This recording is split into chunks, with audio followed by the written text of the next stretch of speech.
Good afternoon, everybody, and welcome to this very important select committee. Kind of welcome everybody because it's more or less we're here together now, and it's nice to see everybody present, and hope you find this a very in-depth and interesting meeting. I do remind you this is webcast, so can you put off your mics if you're not asking questions, and put them on if you want to ask questions. We are going to be in a position where we're very open with this select committee. You can ask questions after the portfolio holders have given their presentations, or maybe halfway through if it's something of clarification. Okay, thank you for that. The first point of call is obviously welcome, I've done that. Appointment of Vice Chairman. Last year we had a very challenging select committee, and Councillor Chris Pole was really helpful and supportive in that, so hopefully you will take on that role, and I think you've agreed on that, Chris. Thank you very much. Right, can we move on? Apologies. Thank you, Chairman. We've had apologies from Nick Brown, Quasar Chowdhury and Carl Ethelyn. Thank you. Declarations of interest. Simon. Thank you, Mr. Chairman. I'd like to declare a personal interest in agenda item 6, and specifically the leader's presentation. As per my register of interest, I'm the Managing Director of a UK skills and employability provider that delivers to DWP and the DFE. Yes, and to remind myself, a matter of interest, I'm on the board of Red Kite Housing, so I have to declare that as well, absolutely right. So, right, minutes of the last meeting. Any observations? And there's 2 sets, I believe, Liz, is there? The first was the last meeting, of course, the full council meeting. That's correct, Chairman. Any observations there? Obviously not. Okay.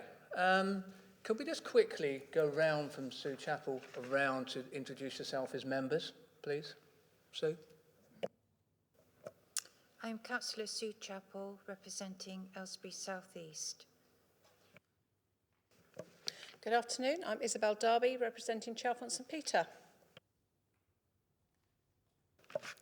I'm Councillor Tom Hunter-Watts, representing Aylesbury East. Hello, I'm Melanie Smith, representing Downley in High Wycombe.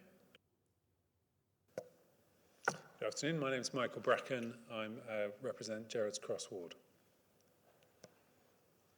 Hello, I'm Derek Town. I represent Ivinghoe Ward. Hello, I'm Simon Rouse and I represent Chalfont St Giles Ward.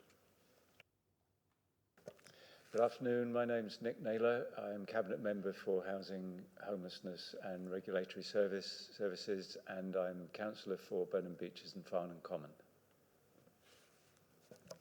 Good afternoon, my name is Martin Tett. I'm the leader of Buckinghamshire Council, and in portfolio terms for this committee, I look after our responsibilities for economic development and also strategic infrastructure.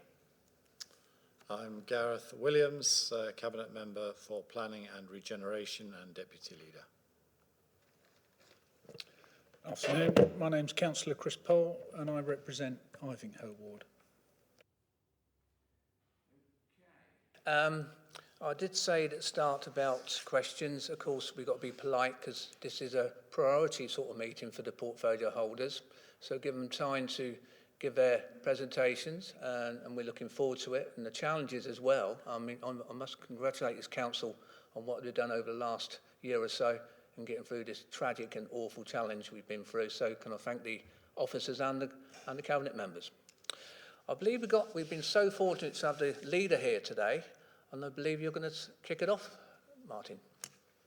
Thank you, Chairman. I'm very happy to do that, and welcome to the new committee. I think you're one of the most important committees we have within the council, because you're focused on some of the key priorities as far as our residents are concerned, and certainly as far as the business community is also concerned, who at the end of the day, pay all the bills, as someone has once said to me. So in terms of my responsibilities here, specifically focusing on economic development first and then strategic infrastructure, if I just run through the council's role in terms of economic development, we do have a key responsibility here for both supporting our local business in terms of helping those businesses both survive and grow, because they do generate the business rates that are used to help fund this council. They also generate the jobs that a lot of our residents rely on for their employment and their own, obviously, incomes. And what we want to do is see those businesses survive, prosper and grow. And therefore, there are a number of things that we've been doing. Certainly over the last year, we've been very heavily focused on helping those businesses survive during the COVID pandemic. So a lot of focus has been on actually giving them business advice.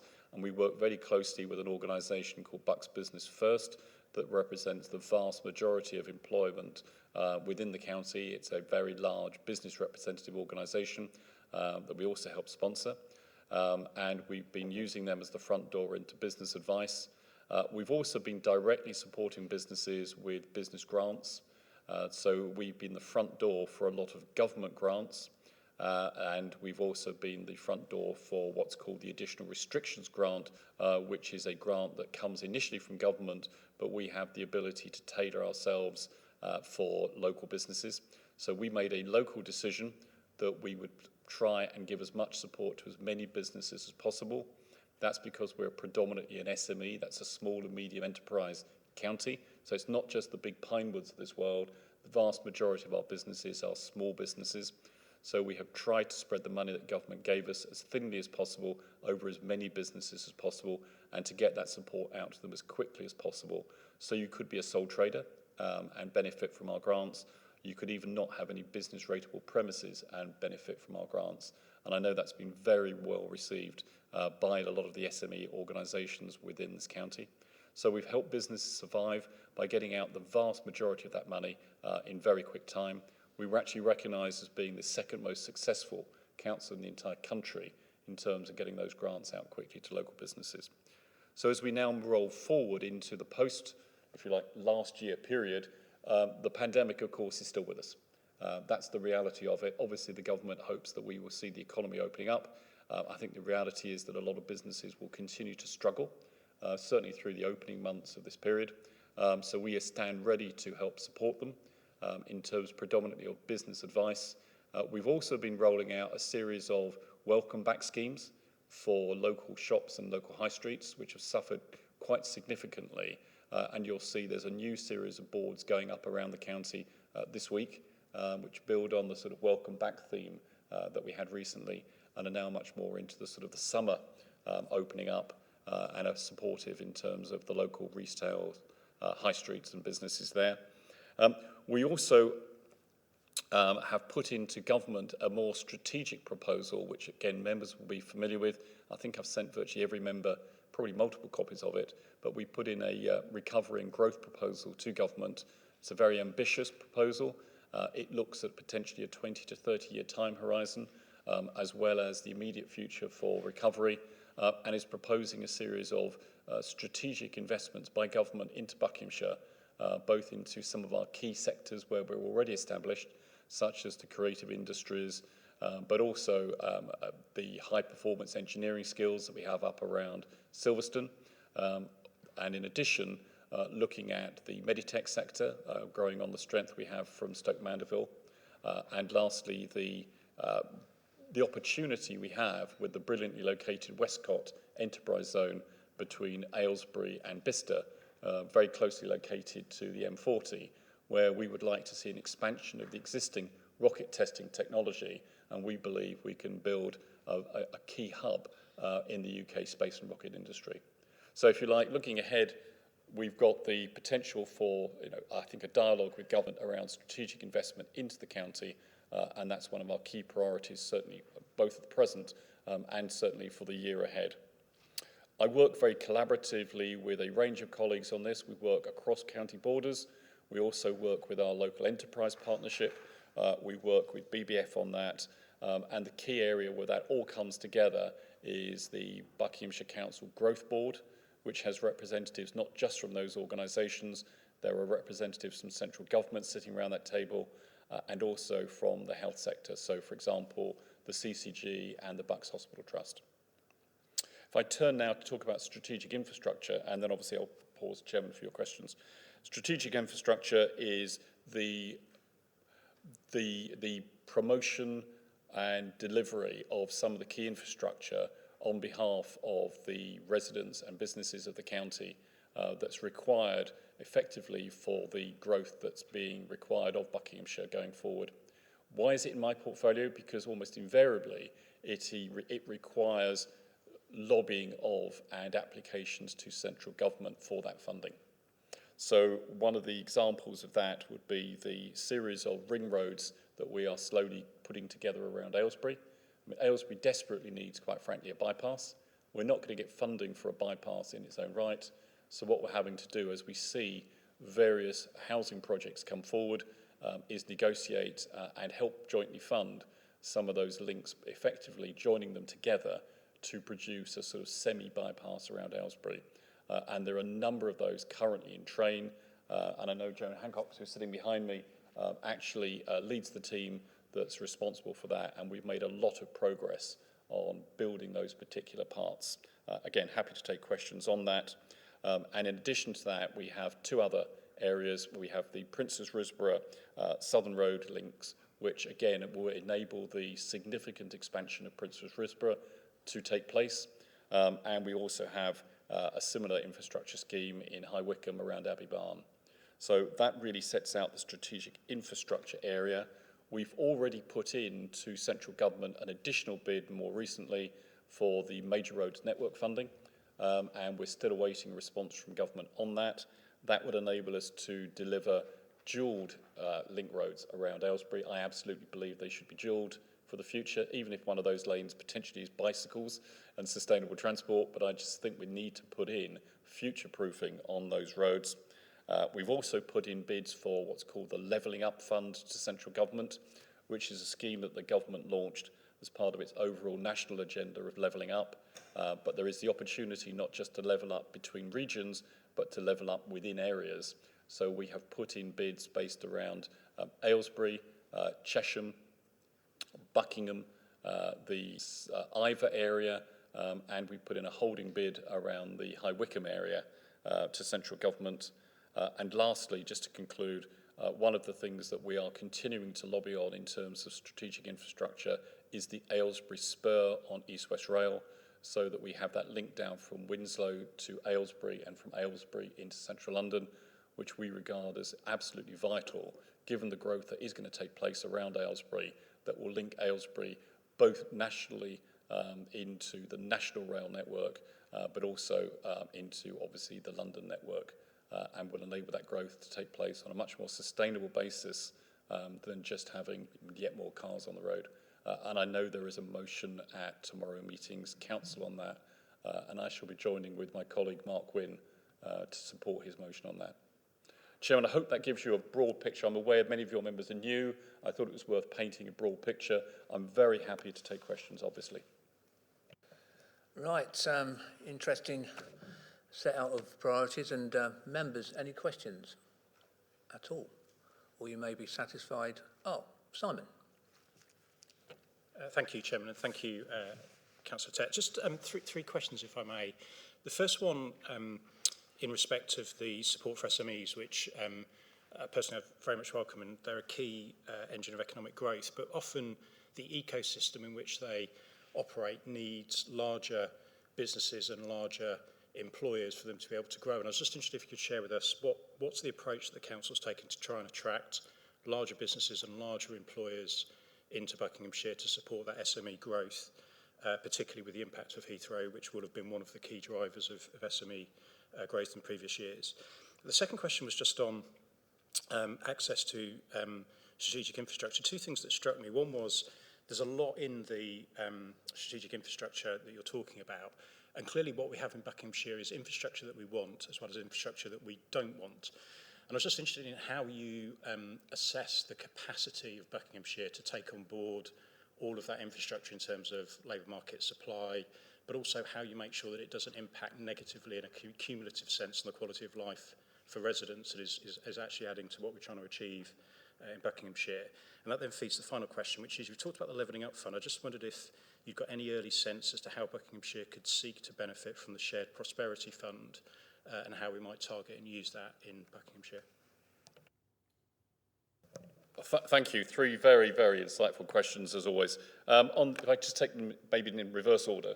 The Shared Prosperity Fund, again, for colleagues, I'll just explain a little bit about it, obviously, in helping all colleagues understand that, replaces the regional development funding that the European Union used to provide, and it is guaranteed by the government to be at least in total worth as much as the previous EU funding was. My understanding is, I mean, they are trialling an advanced version of this at the moment. It is not likely to generate much of value to Buckinghamshire, and I've had discussions with government about this. It's targeted very much like the regional development funding, and will go predominantly to areas with higher deprivation, so the sort of parts of Wales, parts of the north of England, and so on. Clearly, as and when the opportunity arises to put in bids, we will do so. You know, I never turn away the opportunity to bid for government money. We always have to assess the effort that officers have to put into doing it. So obviously there's an opportunity cost effective, the time spent on those bids. But if there's a realistic opportunity of obtaining money from government, we will always put in the effort to make those bids. I wait for more details on the Shared Prosperity Fund. I'm not optimistic from what I've already heard, but you know, depending on what the details are when they come out, then we'll certainly consider putting in a bid if that's appropriate. On strategic infrastructure, you're right, there is strategic infrastructure we want and there is strategic infrastructure we are less keen on. And we don't always have that opportunity to pick and choose. So for example, clearly what you're referring to, if I'm frank, is HS2, where we are seeing significant disruption. There's damage to the environment, there is disruption to people's lives, there is damage to local businesses in terms of severing businesses from their staff and so on and from their customers. And we're seeing a significant negative impact from that. We are lobbying HS2 in terms of trying to obtain some local benefit, not in terms of the long-term benefit, but in terms of using local supply chains, you know, even down to things like, dare I say, you know, simple as people who provide sandwiches, you know, whatever it is that actually they need locally, can we pressurize HS2 into actually looking at a local supplier rather than a national supplier? And I was out only last Wednesday with HS2 having exactly that discussion, trying to get a value from them of how much the local economy was benefiting, if at all, from their local supply chains. So clearly that's a factor. We also have East West Rail going diagonally, effectively horizontally across the county in the north at the moment. That is also being very disruptive, candidly. If anybody's watching in that area, you know, I know that places like Ox Lane, St Catherine's Road and so on are hell on earth at the moment because of the damage to the road that's being done up there. And we are lobbying them very hard to make good the damage they are doing to our roads on behalf of our residents. That's a major part of the work that Angela McPherson, my deputy leader, and Steve Broadbent, my cabinet member for highways, is undertaking at the moment. It's a really big priority for us to get them to make good the damage that they are doing to our roads. We do believe that East West Rail in the longer term will be an economic benefit to the county, so we have been broadly supportive of that as a piece of infrastructure. It does have stations within the county, so it's very different from HS2 in that regard, but the key aspect is the link down to Aylesbury, which the government has not yet committed to, and we continue to lobby for. Only recently I wrote again to Grant Shapps, trying to get a commitment to that particular link. So that's the issue about the strategic infrastructure, and clearly there is a sort of, you know, an overall pot of inconvenience the residents can put up with from a combination of the strategic infrastructure that we want and that which we don't want. To a certain extent, we are fortunate that the potential third runway at Heathrow is at least on hold for a significant period of time, because that would have been equally disruptive down in the southeast of the county, probably about the same time as these other projects were taking place. So to a certain extent, we've got a stay of execution, you might argue, about that particular project. Moving on to your first question about SMEs, ecosystem, larger businesses, the grants that we issue are not only for SMEs. I mean, what we did was we tiered a structure based on the number of employees. So you could have, you know, 0 employees and then effectively a sort of grading of employees, and you got more money depending on how many people you employed. The important thing to us, if I just put it the other way around, was that there was a lot of publicity about this excluded 3 million in the excluded UK. And we wanted to make sure that in Buckinghamshire we reached out to that cohort and offered some financial support to businesses that other areas were neglecting. So we did do, quite frankly, a deliberate strategy of targeting that cohort because in many ways they can be the future medium-sized employers. So we wanted to make sure we did that, but we did not exclude larger businesses who could claim as well from us. Plus, of course, there were additional government grants and loans that were available and probably more appropriate to some of the larger businesses. In terms of encouraging businesses into the county, what we do have is 3 enterprise zones. So in the north of the county, we have an enterprise zone at Silverstone, which is an immensely successful enterprise zone. It is on the Buckinghamshire side of the border and lies just to the west of the Silverstone circuit. It is virtually fully built out. It is full of very successful high technology firms and they are queuing up, quite frankly, to take space there. So that's a real feather in our cap as a county. We have also a site at Woodlands, which is out to the east of Aylesbury, which is partially occupied. We would like to see more development on that site, and we would like to particularly encourage companies in the meditech sector, whether it's around vaccines or other aspects of testing and so on, to consider locating in Buckinghamshire around that site. It's very close in proximity to the A41, so it's got good connections into the National Highways network. And lastly, as I mentioned just now, we have Westcott, which I think is brilliantly located between Aylesbury and Bicester, very close to the M40. We believe that we could locate a significant, what's called a Disruptive Innovation Space Centre there, DISC, as it's quite commonly called. It would be part of a network of DISCs around the UK. They're not in competition with each other. They will be a collaborative approach. Different DISCs, there's some proposed for Scotland, Wales, North Yorkshire, and I think Cornwall from recollection, and the idea that they would specialise in different aspects of space engineering. The UK has an aspiration to have 10% of the global space market, effectively, and we believe that having a DISC located in Buckinghamshire could be one of the major building planks of achieving that aspiration for the UK. Thank you very much, Chris. Then Isabel. Thank you for the brief overview, Leader. I have a couple of specific questions on surface transport. Now, you mentioned about Westcott. I'm very excited about the Westcott site. That's very large. There's plenty of room in there for growth, and it sounds very exciting.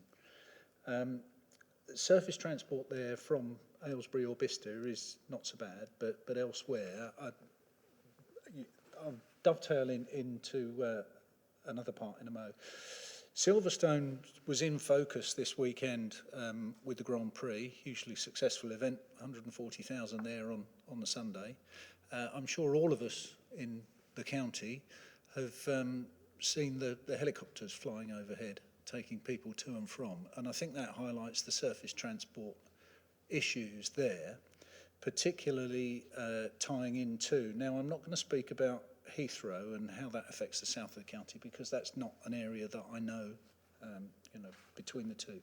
But Luton Airport I do, and I think a lot of the helicopters come into Luton as it has quite a high proportion of business jet traffic in the area. The connectivity between Luton Airport and Silverstone or even Aylesbury for those people that work from this county, and I think quite a high proportion do, and quite a few travellers and staff there.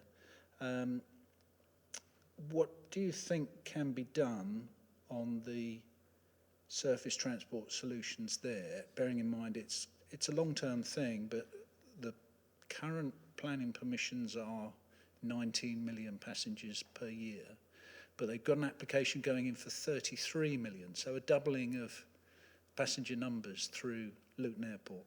North-south within Bedfordshire down to London is good, but from this part of the world it is not good. And I just note your comment about East West Rail, the spur. I note that Councillor Wynne has a petition running that is struggling to find traction I think that might just be a publicity thing, because surely most people would support a train connecting to a more wider network. So is this motion that's coming to council something to do with raising the profile of that with the general population? Thank you.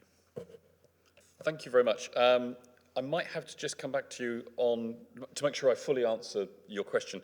Just on the question of the motion, I know Mark Wynne is a very strong advocate for this Aylesbury Spur, as we tend to call it. That's the linkage of the railway line that comes out from London through Aylesbury up to the new East-West Rail line at Winslow. So, you know, that will effectively link it in to the whole national network, which will be fantastic for the people of Aylesbury and Aylesbury Vale. So, really supportive of that.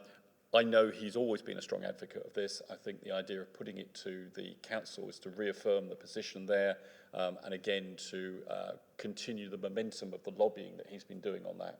And I'm very, very pleased to support him on that. Just to make sure I understood your question about Luton and its relationship to the helicopter issue.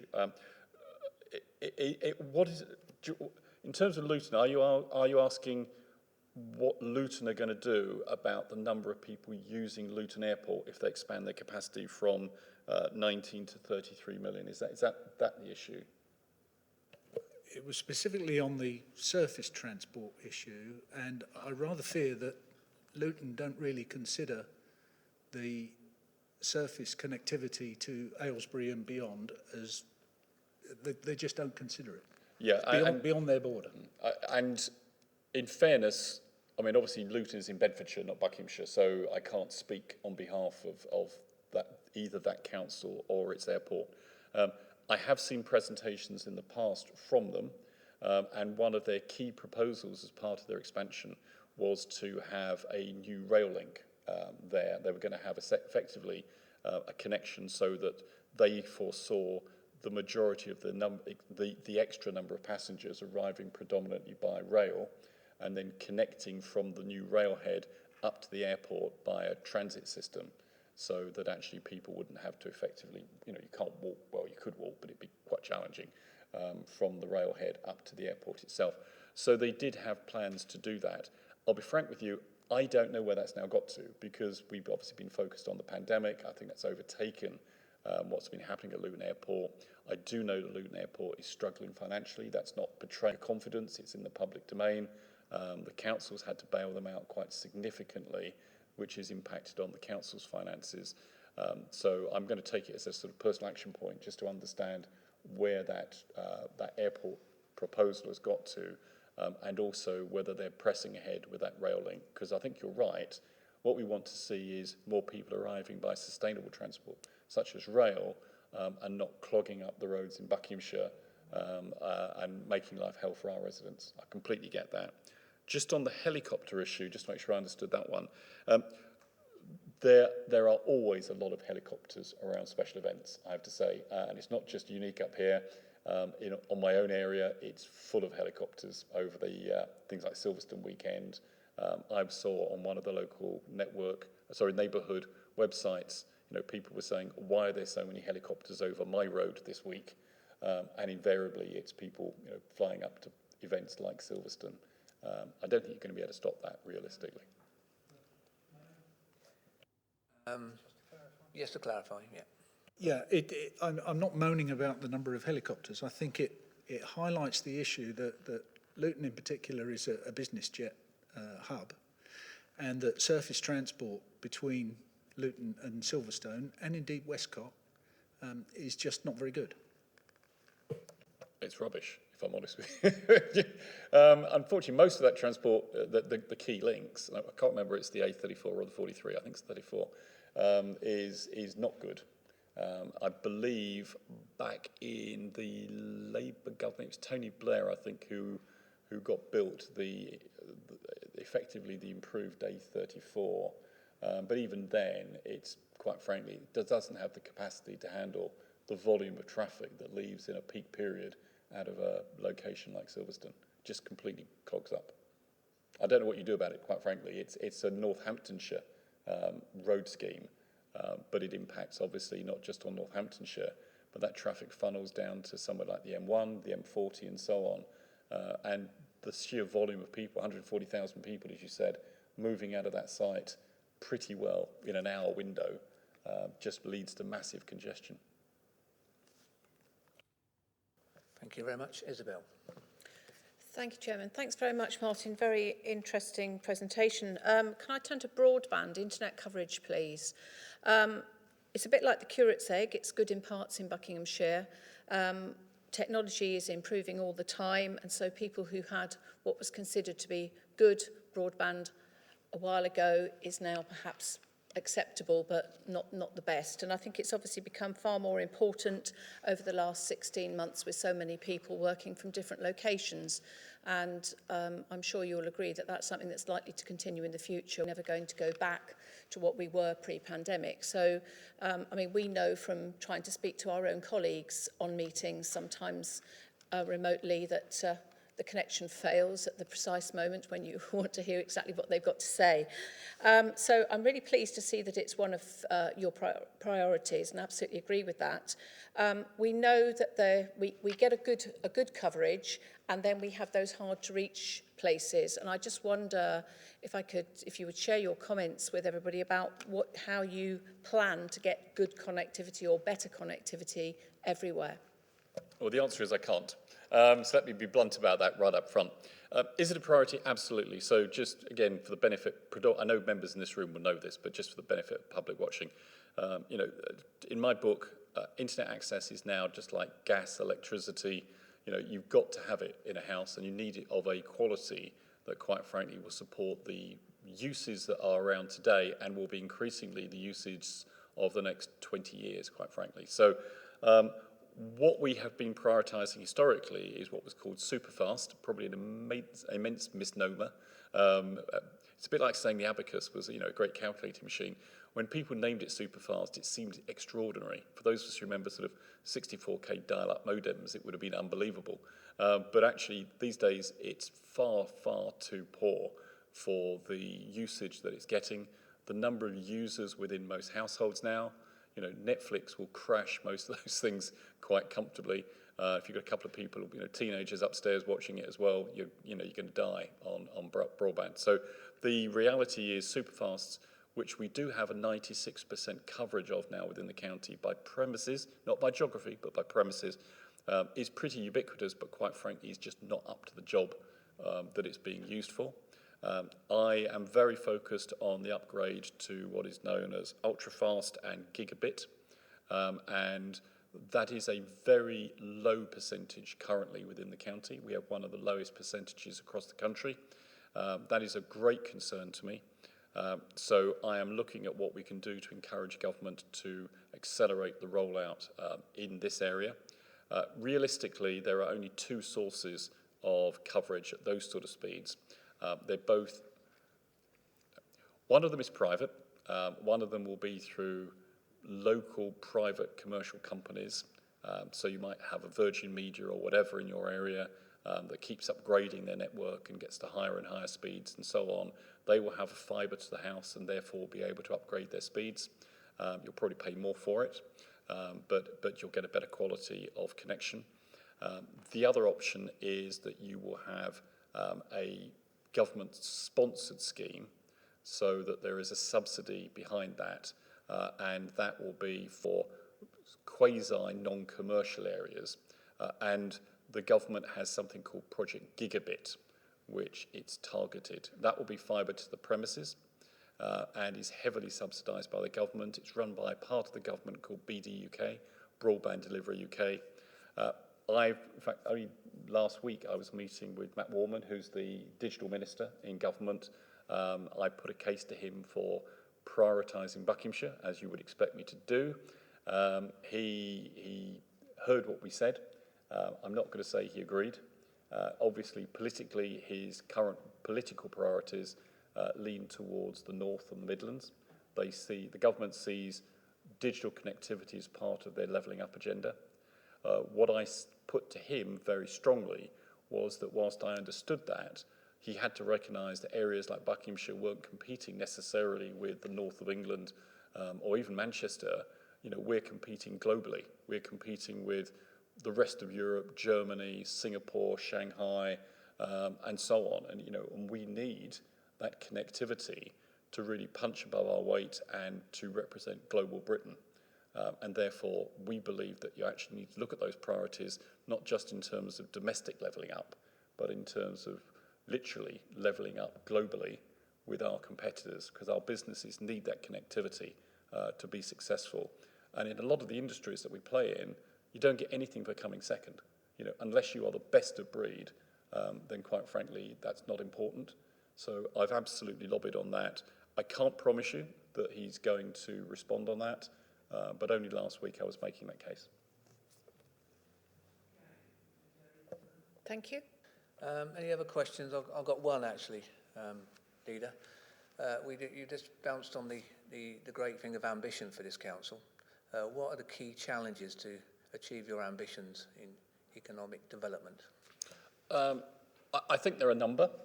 Some are local, many of them are national. So locally, there's clearly a shortage of things like affordable housing. So the ability for people to live close to where they work is quite challenging. There's also a shortage of some of the key infrastructure. So classically, you look at the ring roads around Aylesbury, which I've mentioned, we're piecing them together slowly, but we actually could do with those roads up and running pretty fast. We also need more government support. So one of the things in our ambitious recovery and growth proposal is significant government support. And what we've said to the government is, unlike other areas of the country, when you invest here, you can see the results. You'll be getting a really good return on that investment. And what we would actually propose to government is effectively a sort of mechanism, a shared mechanism whereby they can invest, see the return, see the delivery against that before they then release further funding and further funding. So what they don't have to do is what they've done elsewhere, which is effectively sort of pour a pot of money in and just hope somehow something will happen to it, and actually find out later that those areas have not delivered. We're absolutely committed to working very closely with government so we can demonstrate delivery and return on the investment that government gives. And that's the case I've put to government very strongly.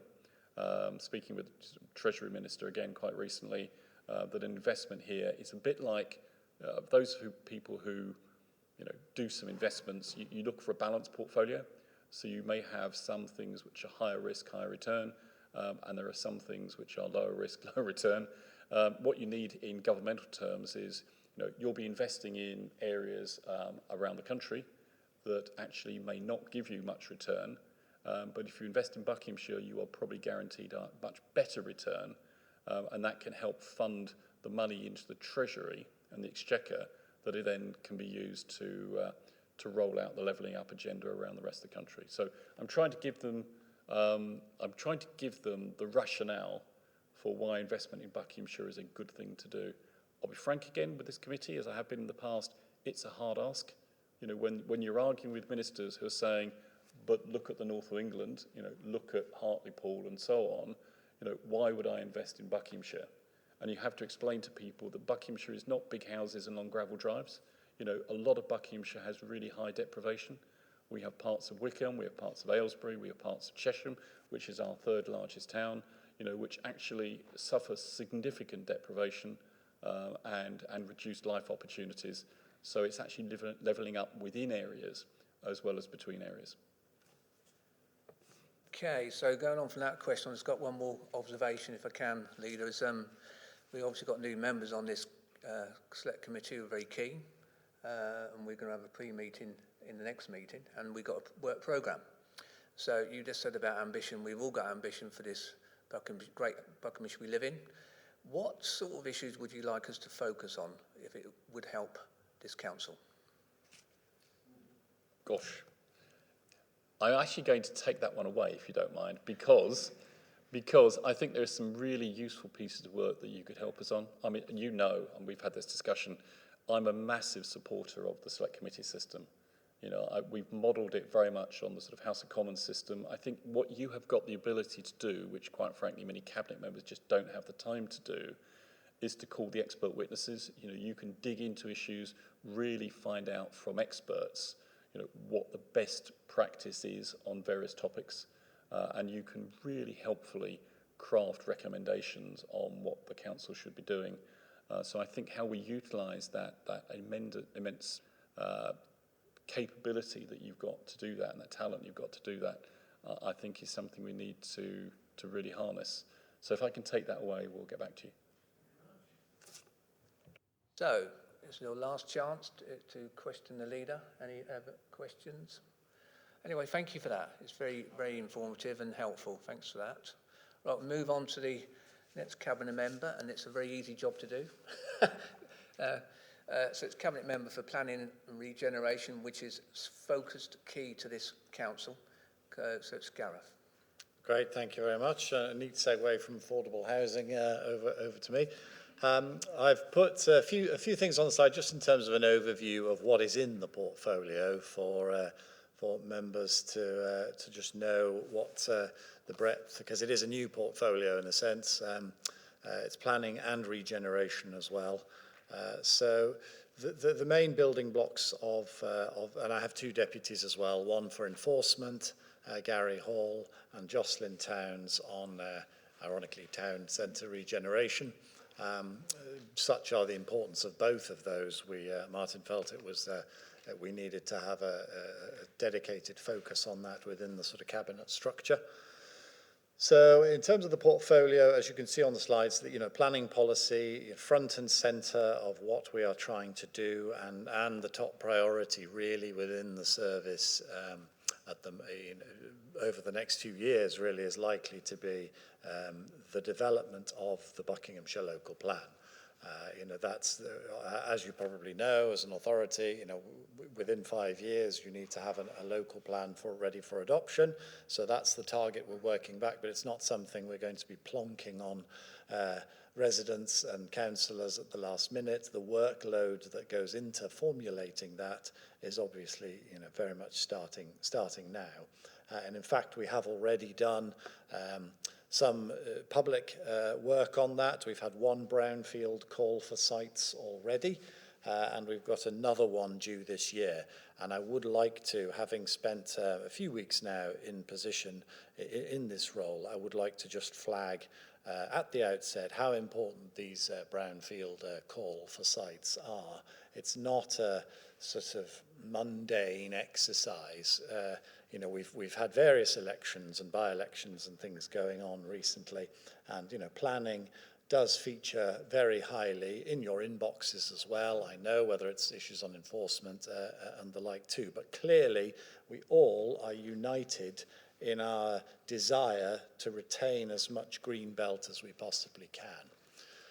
But candidly, when I asked for the data on how much gets built typically on brown belt, how much gets typically built on green belt and the like, and what's the scale of the challenge we have in front of us, we've got a significant challenge. Historically, we've been on a run rate of approximately 1,200 to 1,300 houses on brownfield sites, and we will be looking to the total housing target we have is going to be substantially above that. We're looking in the order of nearly 3,000 homes.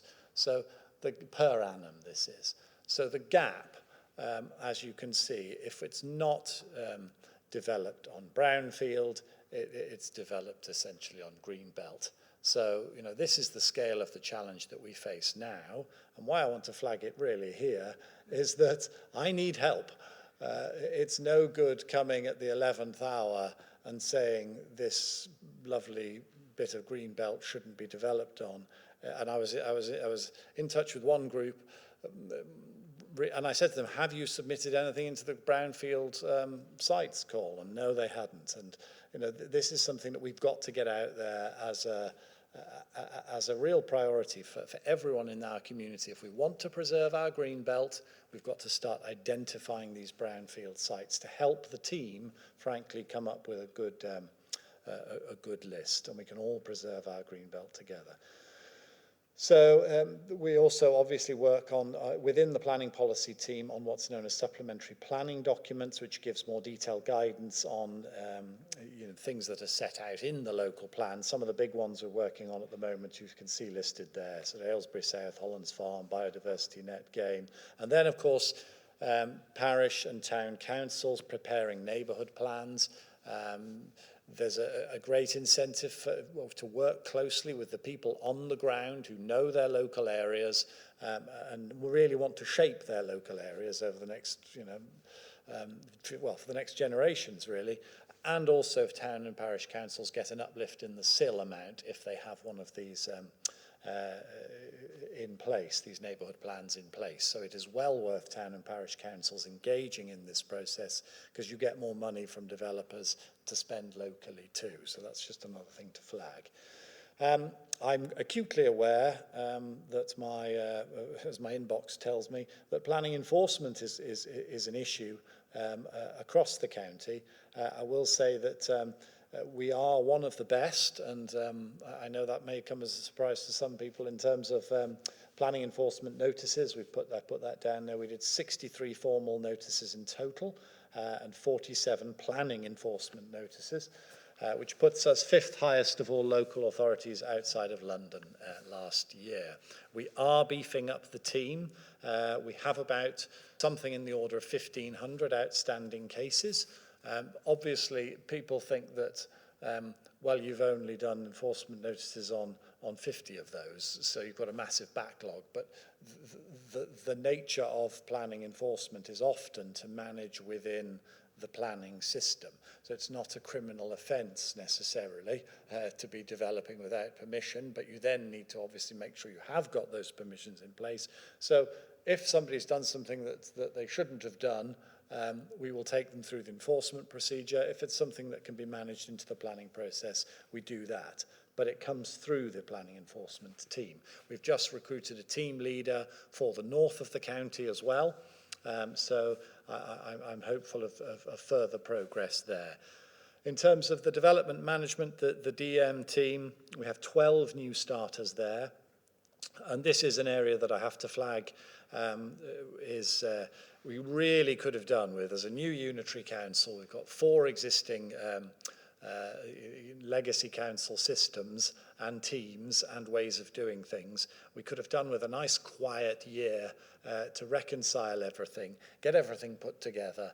But of course, we've not been afforded that luxury, and planning applications are up 38%, 38 or 36, one or the other, year on year. So it's a massive increase. It's a tidal wave almost of planning applications. We are not alone in this. Other authorities, it's obviously people have been sat at home for quite a long time over the last year or two, and everyone's deciding to do their building work.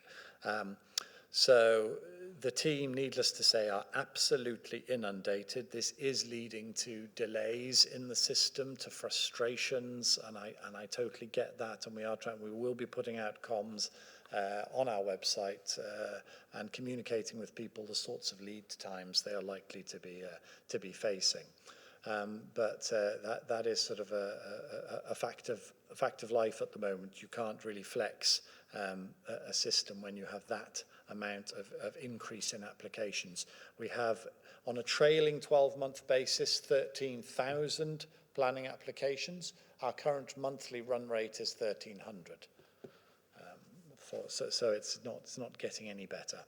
We've obviously got building control too, which I think most people are probably familiar with what building control is and does, but there's more on the slides there, and 28,000 site inspections, 2,600 building regulation applications each year, so a meaningful part of the business.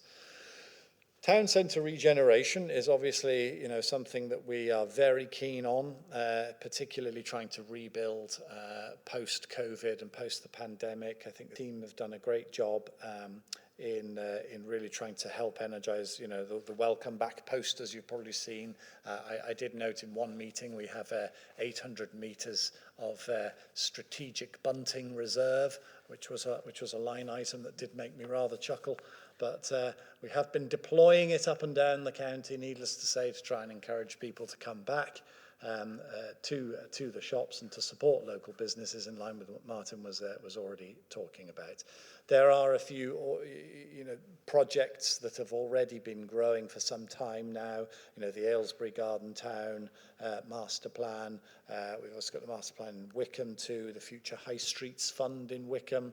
We're very successfully receiving 11.7 million of funding from the government for that, which we have also topped up internally, which is being used for regeneration schemes in Wickham, and we're working as well with a master plan group in Chesham and the town council there in terms of regeneration projects, and have obviously been part of the Levelling Up Fund that you've already heard about. And then we're looking, you know, at supporting the other 11 towns across the county. So it's really about trying to make Buckinghamshire the place to live, work and visit, and make it more attractive and really help to breathe life back into our high streets. In terms of areas of focus, just to wrap up, I've already touched on most of these. But, you know, focusing our obviously the local plan is key. Manifesto commitments to keep planning decisions local with our 5 planning committees that we have.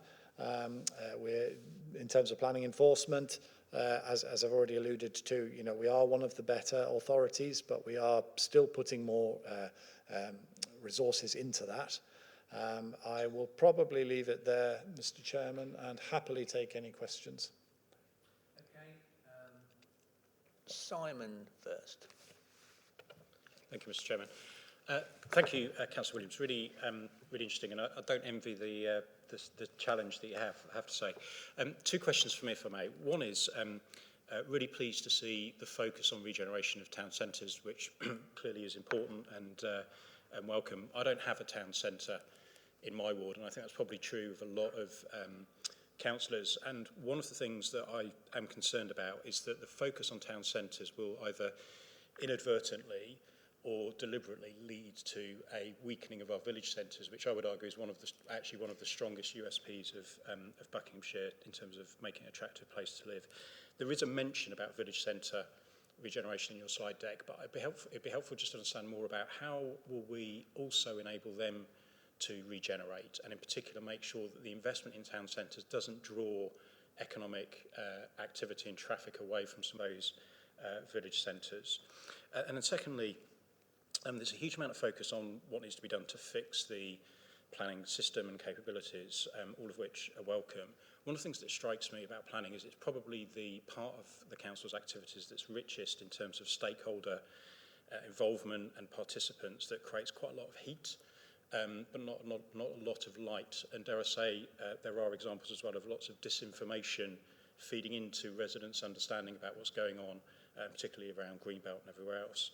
Whilst the neighbourhood plan will drive engagement, I was just interested in what else you see your portfolio doing in terms of wider resident communication engagement to drive wider confidence or broader confidence in our planning system and what we're doing in Buckinghamshire. Thank you. Yes, so on the latter point, in terms of, there is certainly a lot of misinformation, disinformation, if you like, on the planning system. And clearly, everything I've said about the local plan, of course, is predicated on our current national planning system. And I probably should have said that may well change. We're all aware there is national legislation in the pipeline.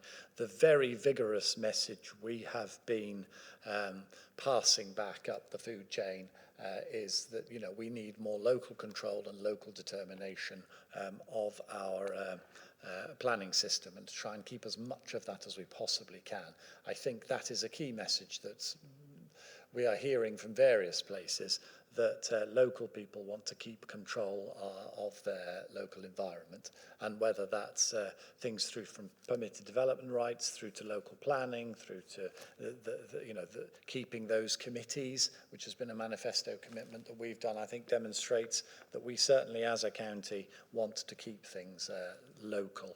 In terms of comms and messaging, there is a mentality which says we should have no development at all.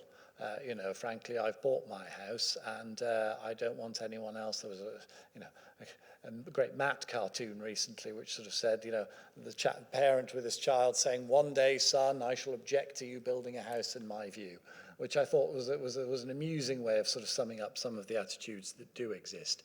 But with an average house price in Buckinghamshire, something in the order of £472,000, and the average income 28,000 to 29,000, it doesn't take a genius to work out that our key sector, if you want your schools, your kids taught in schools, your grandmother looked after in a care home, your nursing there when you go into hospital, your policemen on your streets, firemen to put your house out. All of these organisations are telling me we need to build more houses. And this is something that for key sector workers, we have vacancy lists in some critical areas of up to 50%. Because of London waitings and other things like that, but primarily it's because people can't afford to live here. So there is a piece of communication to be done, I think, in terms of key sector workers, and it's not just them as well. It's people who can't afford to live here. We do need to make sure that message gets out. Too, and I am working on that. You also mentioned about regeneration and villages. We've got a multi-pronged approach, I suppose, if you like. So we've got the team that is producing bids for things like the Levelling Up Fund and was successful with the Future High Streets, for instance, in Wickham. But I think there is, as exactly as frankly the comment you made earlier, I think does also apply vis-a-vis larger businesses and cluster SMEs. I think the same can apply as well when it comes to towns and villages. If you have a thriving town, it attracts more entrepreneurs, more people that are willing. And villages, I don't see it as a zero-sum game. That said, so I think you can have a rising tide lifting boats. But at the same time, we also have our community boards, and one of Martin's priorities was economic recovery specifically for those community boards last year, and we worked on that, and there's at least £1 million gone into economic recovery that's been earmarked for community boards to spend on that. And that's the sort of thing where I am encouraging them and have seen them to be helping to do particular initiatives in villages, and towns and parish councils that are already involved in the community boards should definitely go through that way. So we've got some things from the centre, but also the very micro-local community board involvement too, which I would say are both vehicles for villages as well. And I live in a village, so I totally agree. We need to keep them and preserve their character. Thank you. Isabel. Chris. Thank you, Chairman. Thanks very much, Gareth. Yes, planning, it is quite a contentious thing in Buckinghamshire, isn't it? So I'm afraid I've got quite a few questions on it. Firstly, absolutely great that we're doing a brownfield call for sites. It is part of the planning process. It's something we have to do. But I believe I am right in thinking that once we have all these sites, they then have to be, the ones that have been brought forward, they then have to be assessed for their deliverability. And that means, is the owner of that site interested in it being redeveloped? Because I have a lot of residents who say, well, we shouldn't be building on the greenfields, we should be doing brownfield development. Then when you say, well, where? And then they tell you, and then you look at that site, and you know that the landowner has no intention of redeveloping anything on that site, so it therefore gets discounted. So I just wondered if there were, if you had any thoughts on how to turn these undeliverable brownfield sites into deliverable brownfield sites, because without that, you're looking again at our green fields that obviously our residents really appreciate. So that's the one question on that. Next question is shortage of planning officers, and this is a national problem. And what are you doing, what is Buckinghamshire Council doing to make sure that we are, if you like, the go-to employer, so make planning officers want to come and work for us rather than, if you like, one of our competitors, as it were, because obviously we've got a very expensive place to live, so recruitment of all sorts of people, like social workers, etc., we know that's an issue, so that's another one. Then on enforcement, which is another biggie, we know that this is something that the council does not have to do by law, but if they don't do it, it makes a bit of a mockery of the planning system, because if we have planning anarchy, then anything goes. So what are you doing to manage the public's expectations? I still have residents who are telling me we should issue a stop notice here, there and everywhere, and the rules have changed, the rules of the game have changed, but the public don't really know that. So what are you doing to manage those expectations and get the public to understand realistically what we can and can't do? And then the very last one, you've mentioned on a couple of occasions during your presentation, local planning committees. And my question there, I'm sure I've read somewhere recently that substitute members for those planning committees will come from the other planning committees. And I was a little bit surprised about that, because I would have thought it would be, I thought local planning committees meant local members sat on them, and, who had that local knowledge. So a little bit surprised at that, and why we are not looking at potentially training other local members to be substitutes for their local committee. So that's it from me, thank you. Great, thank you. Good questions as always. So in terms of how to deliver brownfield sites, that is clearly an issue. I think I'm right in saying it's roughly about 1/3 of sites that typically come in that are deemed to be eligible for a lot of the different criteria you've mentioned. So it's by no means a kind of one-for-one replacement of that green field for that brown site. We do need to, again, why we need to get more brownfield sites on our list. In terms of a robust, that's clearly something I'm going to be very focused on, because I want to prioritise brownfield sites. And so making sure that the team is able to move heaven and earth to get those sites developed is going to be part of the process.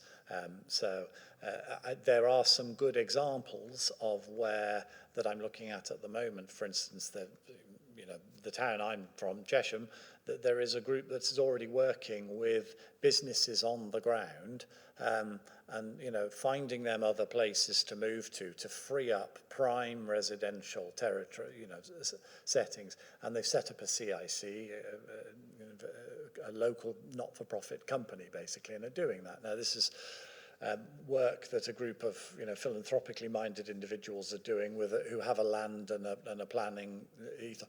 Maybe that's a sort of, and that is a model the government's looking at. I happen to know they're in touch with the government. So maybe this is something again that could be pioneered in Bucks, that we could roll out in Bucks and maybe elsewhere too.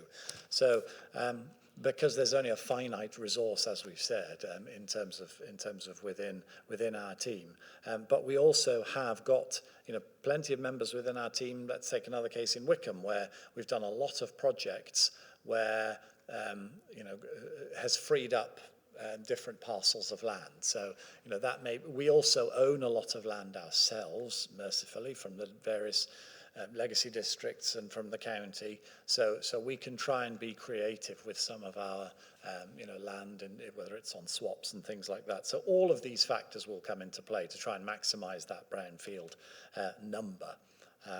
That said, candidly, there is inevitably going to probably have to be some greenfield, green belt, but I'm trying to keep that number as low as I possibly can.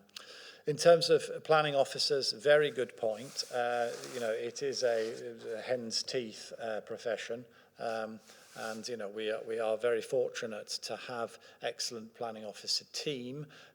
We have made some, there've been some changes obviously with the amalgamation of the various councils in the process for unitary. We are as a result of that, the second or third, depending on how you look at it, largest planning authority now in the country. So whether it's by major applications, total applications, there are different ways you can look at it, but essentially we are number 2 or number 3. Now the beauty of that is you get great career progression, plus the fact that we are a new authority. There's that sort of exciting dynamic of a place to work. And I won't point to inspired leadership, but we're trying our best to get out there. Cabinet members, fantastic, but we'll leave that aside. But you know, I've seen, you know, if you look at the magazine, the Planner magazine, for instance, which is the trade press, you know, Buckinghamshire's featured in there a lot. We just had an article in the last issue. I've spoken to them as well. You know, we're very keen to make sure that Buckinghamshire is seen as a critical place to come and work to develop your planning career. The fact we just won the design code bid as well, you know, it was £50,000. It's not a huge amount of money, but it's the fact that we are chosen and seen as a leading authority by MHCLG when it comes to innovative responses to planning. We're working on the BOPS system, which is back office planning system. We're working on a RIPA system, which is reducing invalid planning applications. Is that right? Yes, perfect. Getting a nod. I've got it right. I'm doing acronym bingo. But both of those, are cutting edge projects which will be rolled out nationally if they work here. And we're part of a pilot scheme. So all of these things, I think, are signs of an authority that is a good place to go and develop your career. So, but it is hugely competitive, and you know, I've obviously got to find 2 million of savings as well. So as part of the, you know, so when people talk about efficiency gains, you know, it's headcount often. So you know, this is something I'm having to balance at the same time as trying to put in applications for more targeted resource where appropriate. So that was that. Sorry, and enforcement in terms of managing expectations. Now this is a very good point, and it is something that I think we need to work better on in terms of communicating what isn't an enforceable matter. We probably need to start, frankly, with our councillors and our members, and you know, we do have that training that takes place. But you know, now that we have team leaders in place in each of the areas as well, I think, you know, residents need to go to their councillors, and their members can then feed it in through the system. And with a team leader in each place, I think you'll find that an easier thing to do. So, but I will try and make sure that we have some good clarity on our website if we haven't already got it. It's a good point. I will check that when people are looking to lodge an enforcement issue, you know, there's a suitable ladder and a tree just to make sure whether it is or not. Because frankly, I've seen a lot of flippant, you know, neighbour versus neighbour disputes that they're trying to push through the planning enforcement committee, and it's really not an issue for genuine planning enforcement. In terms of the substitute, you know, keeping members local, yes, the reason for that substitute members was really to try and make sure that we had, you know, quoracy and a full planning committee in each one. So we put that, and obviously, as you well know, members of planning committee have to undergo an extra amount of planning training in order to be eligible. But I do take your point that it would definitely be more desirable for local members to be on a local committee. So we could look at doing a reserve list within each area. I certainly have no objection to doing that. This was more just to make sure that, you know, let's say Planning West, 6 people can't make it with COVID and whatever else, that the meeting could still go ahead. So that was the issue we were trying to resolve there. But I take your point, we should maybe offer training for a reserve list. That's a good idea. I think we can take that away and have a look at that. And I think that's it, wasn't it? Thank you. It seems like I think you've done that. Chris.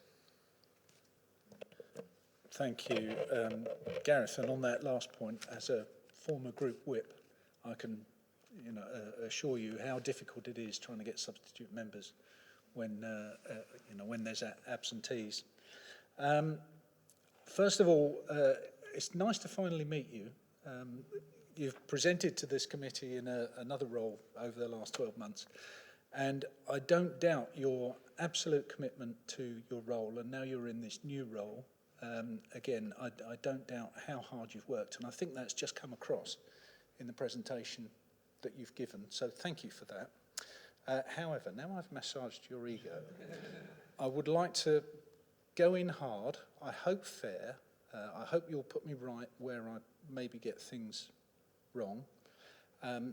But as the chairman pointed out in his comments to the leader, we would like to help. We're all here to serve our residents, and I should think mine and certainly everybody else's inbox has the largest proportion is to do with planning.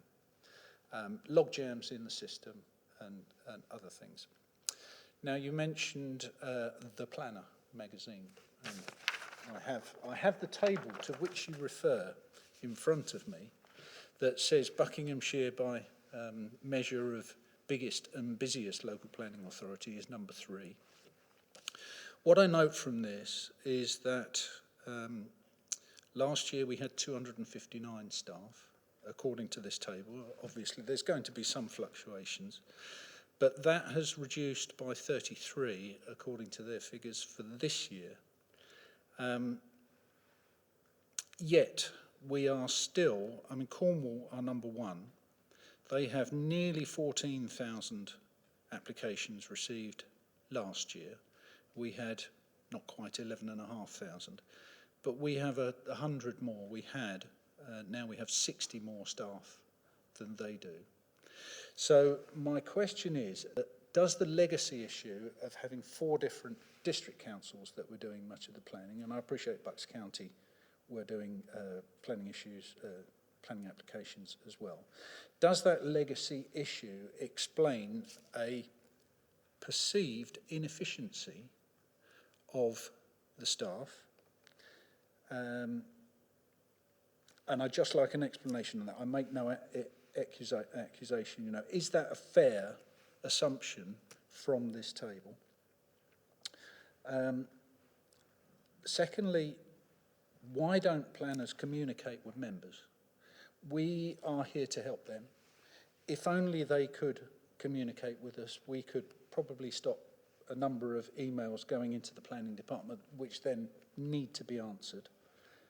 We could field those calls if they were. We could reduce their workload, and we would like to do that. Thirdly, is there a concern in the planning department? I know in previous years at Aylesbury, the concern was that if we didn't reach certain performance targets, then the ability to decide our own planning applications could be taken elsewhere. And struggling to remember exactly where you could remind me. Is it the government inspector service or something else? And then just while you were talking on a previous question, you mentioned Green Belt. I would just point out it's Green Field, because Green Belt is going to be difficult to develop on. I know there are some issues down in the south of the county, and again, it's not a place that I know. Other members will know it better than I do. But if it's Green Field applications that are going to come forward because Brownfield don't, then it's primarily North Bucks that would get those applications approved. And again, just to my previous point to the leader, the surface connectivity and the sustainable transport in North Bucks is the issue. That's what I have. Thank you. Can I just come in quickly? Sure. Can I just say that at the start of the meeting, the cabinet member did agree that he was looking for support and help in all these subjects, so that's a great one. So in the work programme, we will look at this, so to give you some support and reassurance, we'll try and look at these issues for you.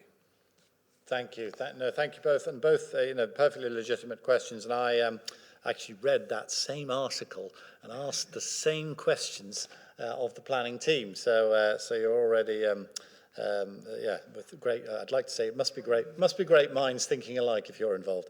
That depended on how you defined planning staff.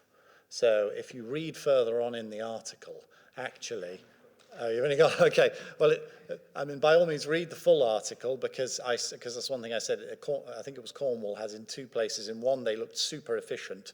And then when you go further down, you realise they've got a far bigger staff in the totality of the plan. So whether you're specifically, like Chrissy is here in our development team, would be classed as a planner, but perhaps your enforcement team may not be classed as specifically planners, or the support team, or the building control team. So it's sort of each author, unfortunately, they didn't have a consistent definition of how many officers you have working in planning. So that was that point. That said, as you're right to identify, as part of the process of going into unitary, there's some 33, I think it was, planning officers that are no longer with us. That's not to say we are trying. As I already alluded to earlier, we've recruited 12 new starters. We currently have 9 vacancies, so we are still trying to hire. So it's not that we're trying to reduce. And then in terms of planning enforcement, you're right to talk about that as being a very significant issue.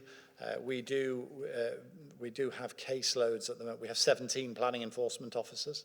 The caseload is approximately 1,500. So, that gives you some measure of just how stretched the team are. But again, as Isabel suggested before, is it something we have to do? Well, it makes a mockery if you don't do it. So we do want to prioritise on those resources. But it is something for members to think about when they keep saying, well, why don't you just become more efficient? Well, if we peel back to our statutory requirements, we can afford to get rid of lots of, but it won't help you, it won't help our inboxes. And I did make a sort of passing joke to Martin last year, when I was on communities and public health, it was all short-term, high impact, get stuff done, and my inbox was full of, really, really great things, whereas with planning, it is a wall of whinge sometimes, the sorts of emails you get from all manner of people. And, just to say you talked about this sort of special measures. I'll have an email from someone saying you're in the pockets of developers, you're only listening to what they say, you never challenge them, you're not listening to residents. And then the very next email will be a developer saying, which has happened, I'm putting a petition out so that, because you guys are terrible at, approving applications, you never side with developers, so you really can't win in planning. That's one thing I've learned. So thanks, Martin, for putting me in charge of planning. But, we've got to aim for that consistency of quality of service. And, I think the communication with members point is something, I'm conscious needs a little more, possible work with. I thought that if you were there for the for the training session, I thought was fantastic. But I'll give you I've been on several portfolios over my time as a councillor. And then the induction session is normally 2 to 3 hours. In this one, I think it's 20 hours and counting. It is a massive area, as all of you, I came from a county council background. I wasn't that involved in planning up until now, but it does make you realise for all the new councillors that are here, the sheer depth and complexity of planning and of issues that face us is enormous. And so I think perhaps we do need to do more training, because the training session we had, I'm conscious, was I think it was a 2-hour session, and it was an absolute data dump. And, maybe we need to consider doing more, which we certainly will do as the local plan progresses, because that's going to be absolutely critical. But we need people to know the basics of what is an enforcement case, what is, what things you can call into committees, how do you do things, and escalation procedures and points as well when you do get issues coming in. Because some of them you can deal with yourselves as a councillor, but obviously if you haven't got that training and that background, you don't necessarily know. So it is I'm happy to work with you if you've got particular ideas and suggestions. But it is something we definitely need to think about. And I think I addressed the special measures point. Yes, it does go to, it can be taken out of your hands as a planning authority. Realistically, is that likely to happen? I think a few developers might like it to happen, but that's not going to be, that's not on my agenda, for sure. I don't know if the team would like to add anything. I should have said at the start, I've got Ian here, who's obviously, the corporate director for the whole process. And although it says Steve Bambrick, it's not. It's Chrissy Uri. Yeah, who, I know the team. We'll just go quickly back to Chris. Sure. And then we go to the team. Just very quickly, that specifically, what could we do? How could we mine down into detail to try and improve, particularly from my point of view, communication through members, because that's what we're here for, to our local communities. Is there something, the golden bullet, or perhaps, a golden magazine of bullets that we could do to help things along? Yeah, thank you for that. I'm always one of the things I always ask in every portfolio, every time is how do other people do it? That's the first thing I tend to start with. What is the best practice? And candidly, I've only been in this role for a short period of time, so I'm getting to know. I have not yet looked at how other councils do their planning member engagement, for instance. So you may have more experience on that. And even internally, we've done it in different ways because in the past, because I would add that, which is something I haven't mentioned thus far, is that we are still operating on the old district systems. So although it says Buckinghamshire Planning, if you try to log into the planning portals in each of the 4 areas, they look different. And there's a reason for that, because they are different. The IT underneath is a massive exercise. So at the moment, we can't, redeploy officers, frankly, if there's one area, and, we do measure it now by area in terms of submission times, response times, application procedural times, because we have to, because that's how the systems are still set up, and because we have different local plans in place. Some don't, some do. So they each have differing legal arrangements and backgrounds as well. So by nature, both for the IT and for the staff, and more importantly, because of the framework under which they're sitting, until we have the new local plan, we can't be one homogenous team that can move resources around as you would do in any optimal HR structure.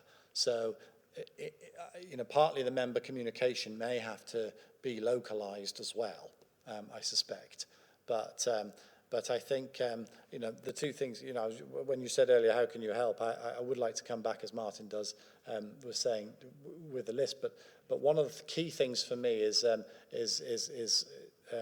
communicating with residents and that who's done it best, because people do not want to be dictated to when it comes to planning. That's one thing we're hearing loud and clear from all manner of by-elections to everything else. And so that process of engagement early on, and who's done that best. I've got my own ideas how I'm going to do it, but I'm open to suggestions, and if you maybe wanted to do that as a piece of work, I think would be fantastic off the top of my head. But we can always come back with maybe another list too, and the member engagement piece probably as well. And I should probably say it's taken up enough time. Can I pass to Chrissy? I think because she may have some perspective. Yes, we're looking forward to the officer input here. Good afternoon, everybody.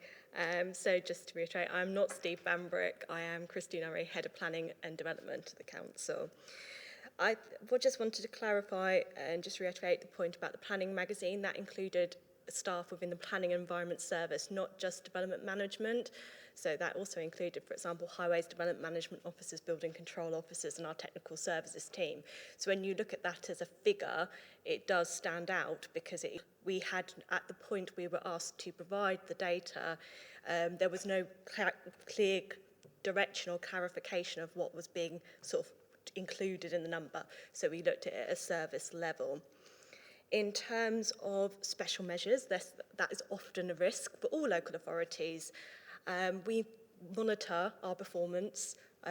We have useful tool called Power BI, which helps us do so, pulling data from all the historic uniform systems. As Gareth referenced, we do have that issue of operating on those legacy systems. All I can advise is, at this moment in time, that is not, we are in line with the government requirements in terms of KPIs, but we are monitoring that carefully, particularly given the increase in application numbers we're seeing, which are putting additional pressures onto the service. I think I would also just reiterate the point, we are actually surprisingly doing very well in attracting new talent to Buckinghamshire in the planning service. And part of that is down to the hard work promoting, both working with the resourcing business partner and our social media team. You'll often see lots of posts on social media, and obviously I'd highly encourage you all to share that, because the only way that we're going to get new talent in it is if we show a united front on that regard. I think it's a change in trend. We've really historically struggled to, as within the district authorities, to attract that talent in planning. And I think the opportunities that come from working in a much bigger council is really making the difference in terms of attracting people, not only in terms of career progression, but also the opportunities and the different types of work that we can offer. So I am positive on that front, and we are seeing definitely people applying for roles, but also joining, and that's the key critical thing for us at the moment. Thanks, Chairman. Good afternoon, everybody. Just adding to what Chrissy said there. I think across planning we're making progress both on the local plan, across enforcement, and across the core DM function as well. But we know it's not perfect, and so actually there's a kind of a culture of improvement across the team, and we're running an improvement board across all of that. And I'm just wondering whether, going back to your point about where we might be able to do some joint work, if we have a look at what we're looking at in there, that might be something we could ask scrutiny to help us with around particular issues. I'm really attracted to the communication one, I've got to be honest, Gareth. I think that could be a really good one, and we could learn from best of breed on that, because we have put a real focus on customer service as a key thing for us. We want people to get a response. We want members to get a response and understand how to feed into the process. And at the end of the day, that's kind of how we'll judge our success. I think, if in terms of how well our customers think we're doing across all of that. So we'll take that away if we can, and just think about some of those things as well. Thank you. I mean, that's splendid, and I think that's what we've been looking for. A question, Michael? Thank you. I wanted to ask a few questions around a few areas, and there may be things I suggest that the committee may wish to consider delving into in more detail. I think firstly is on the planning policy side and the local plan to be formed by 2025. An observation from me on some of the earlier district plans that existed, that they had a major flaw in that they did not think about the infrastructure that would be required to support the housing growth, which was the key plank of the local plan. So in broad terms, will the process for a new local plan think about the wider issues and tying across into strategic and other infrastructure? Secondly, on the planning department function as it operates today, I recall during one of the induction sections there was a comment about fully meeting KPIs, which I think, Chris, you just made the same point. But it was after a sentence before when someone said that an email would not be replied to within 3 weeks of being received. And it struck me that there was a bit of a disconnect on those two statements. So it would be good to hear if the KPI system is something that we might get more insight into, and what are those key performance stats for this very important function to all those involved around it. The third thing on the area of regeneration and town centres, I'd really like to echo the comments of Councillor Rouse on this, because I I think for the towns and villages, beyond the big centres, I'm sure there are many things that they would like to learn from the success that we may be applying in the key financial centres. And I think it would be really useful to think about how we could turn the lessons from the initiatives that the council have taken in other locations to share those more broadly, whether through community boards or down to the parish and town councils, for things that they can consider to do. Thank you. Great, thank you, Michael. Yes, so in terms of infrastructure, it always struck me as odd when I first became a councillor as to how district councils had a local plan in terms of, deciding where bluntly speaking, deciding where the houses go, and the county had the responsibility for, the major civil infrastructure in that, which I just sort of, I was trying to explain it to people, and I couldn't, because it just seemed to be so bizarre. But obviously now we're one unitary council. We have all of the levers, if you like, to make sure that the theory, anyway, is there that each team talks to each other in the development of the local plan. So yes, the infrastructure has to be included in the local plan, the theory. The practice of that is obviously what we've got to make sure happens over the next few years. And also unlocking, the necessary funding for that. Because, as we all know, roads are rather expensive pieces of equipment to put down. So, not to mention redeveloping schools and all the rest of it. So yes, that is something that it has to be integrated together in the development of the local plan, and the teams are all united on that. So I'm, confident that will happen. In terms of KPIs, yes, the KPIs are agreed by Cabinet, so you can see all the KPIs for this portfolio. There may be other KPIs you'd like to suggest, so by all means, happy to consider those. But they are publicly available. In fact, they went through the Cabinet report just this morning in the Cabinet session, so they are all available. In terms of, I take your point in terms of regen, and we can perhaps arrange a session with the community's portfolio and Steve Bowles's team and Claire Hawkes, who have responsibility for the community boards.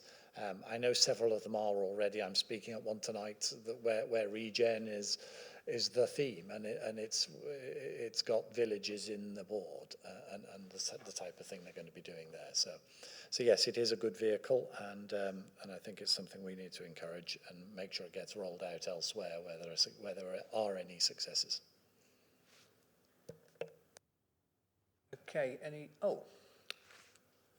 Melanie. Hello there. I was really interested to read about the plans for the High Street regeneration, and I'm a resident of High Wycombe and I have been all my life. And actually visiting the town on the weekend, and the High Street in itself is very vibrant, and I thought very much how lovely that was looking. However, I'm interested to understand what the strategy is for encouraging businesses, be it startups or existing retailers, into the empty units that I'm sure are across lots of towns in our county, because with empty units there isn't a thriving high street, and as Martin says, we really need those business rates. So what's the strategy for encouraging new businesses into towns? Yes, thank you for that. I mean, obviously, it's kind of multi-pronged, and it's in terms of Wycombe. I visited there the other day, visited the team in connection with this Future High Streets Fund, and I was looking at some of the work they've already done, where they have taken vacant lots, and the council in one case bought a vacant lot that was a strategic town centre building that was subject to various complications. So we were able, which meant that, because we don't want to necessarily crowd, I'm keen that we don't crowd out the private sector. Very much we want to facilitate and encourage the private sector to be coming in and work in partnership with them by creating the sort of environment where they can come in and thrive. And in this particular case, it is now the Mad Squirrel, I think it's called.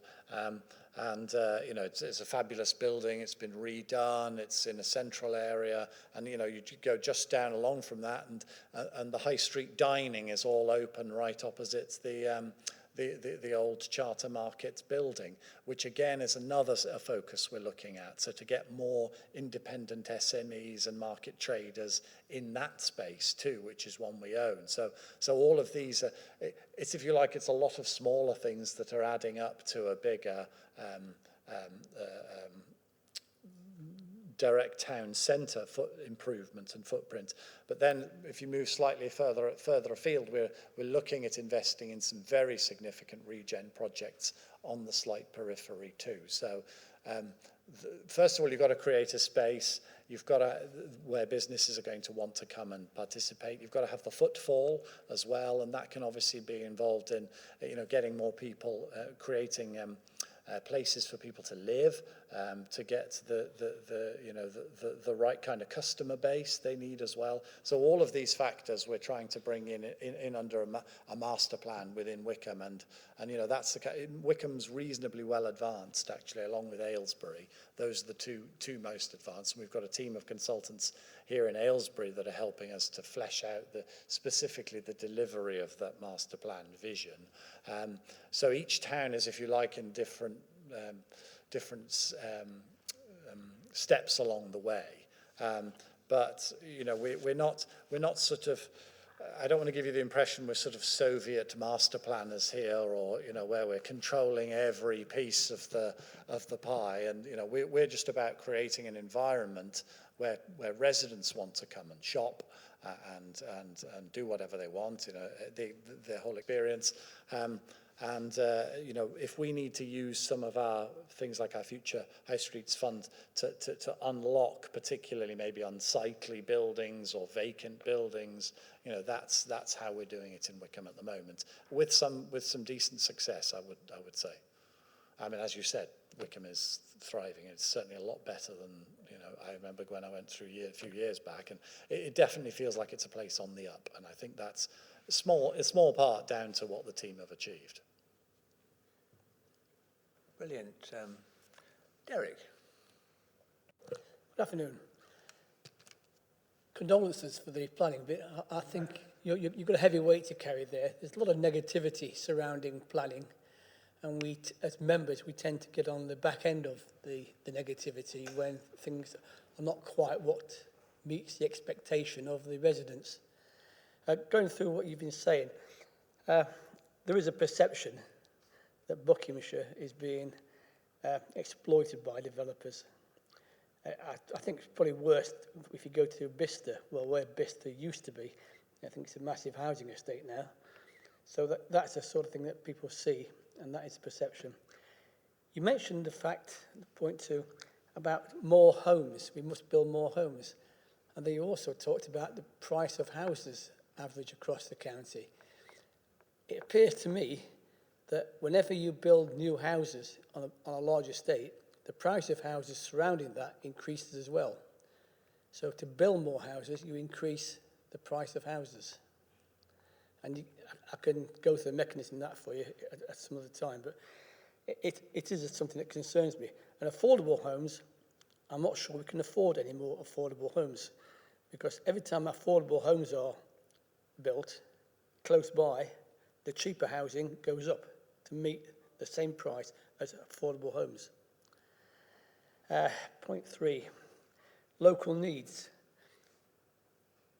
A local needs for housing, if there's a resident living with his parents in Chesham, the only house he can possibly afford in Buckinghamshire is either in Buckingham or in Northampton. And he then got the problems of travelling, assuming he works in Chesham or High Wycombe, of travelling from his new home in the far north across the infrastructure particularly in the north, which Chris went through, the road system is difficult. To travel from Silverstone to Wickham takes about an hour. It's not a good drive. I mean, how you can come to terms with that with planning, I don't know. Hopefully, the fact we have unitary, it will start to consider the infrastructure to support development. Point 4, we talked about planners and engaging with members. I've experienced where 2 planners have engaged with me recently over the past 6 months, and we got a reasonable result. And one was particularly a heated problem between neighbours. One neighbour didn't want another neighbour to be developed, and that was not a pleasant place to be. And for the planner was in between that. And I have seen where planners have been intimidated by applicants, and in some cases developers.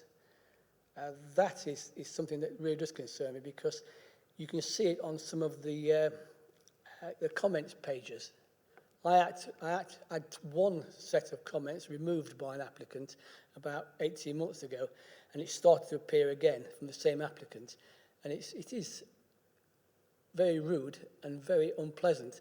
They're using the comments pages as if they were using a social media. And a lot of it is having a pop at the planner. Some of it is against the other objectors or supporters, and vice versa. It goes across. I think we need to look at some of those comments pages on the website, because unless somebody flags it up, it's probably difficult to find, because you can't have anyone going through that on a daily basis. I will confess, I found the response I've had from the planners on that sort of thing quite positive.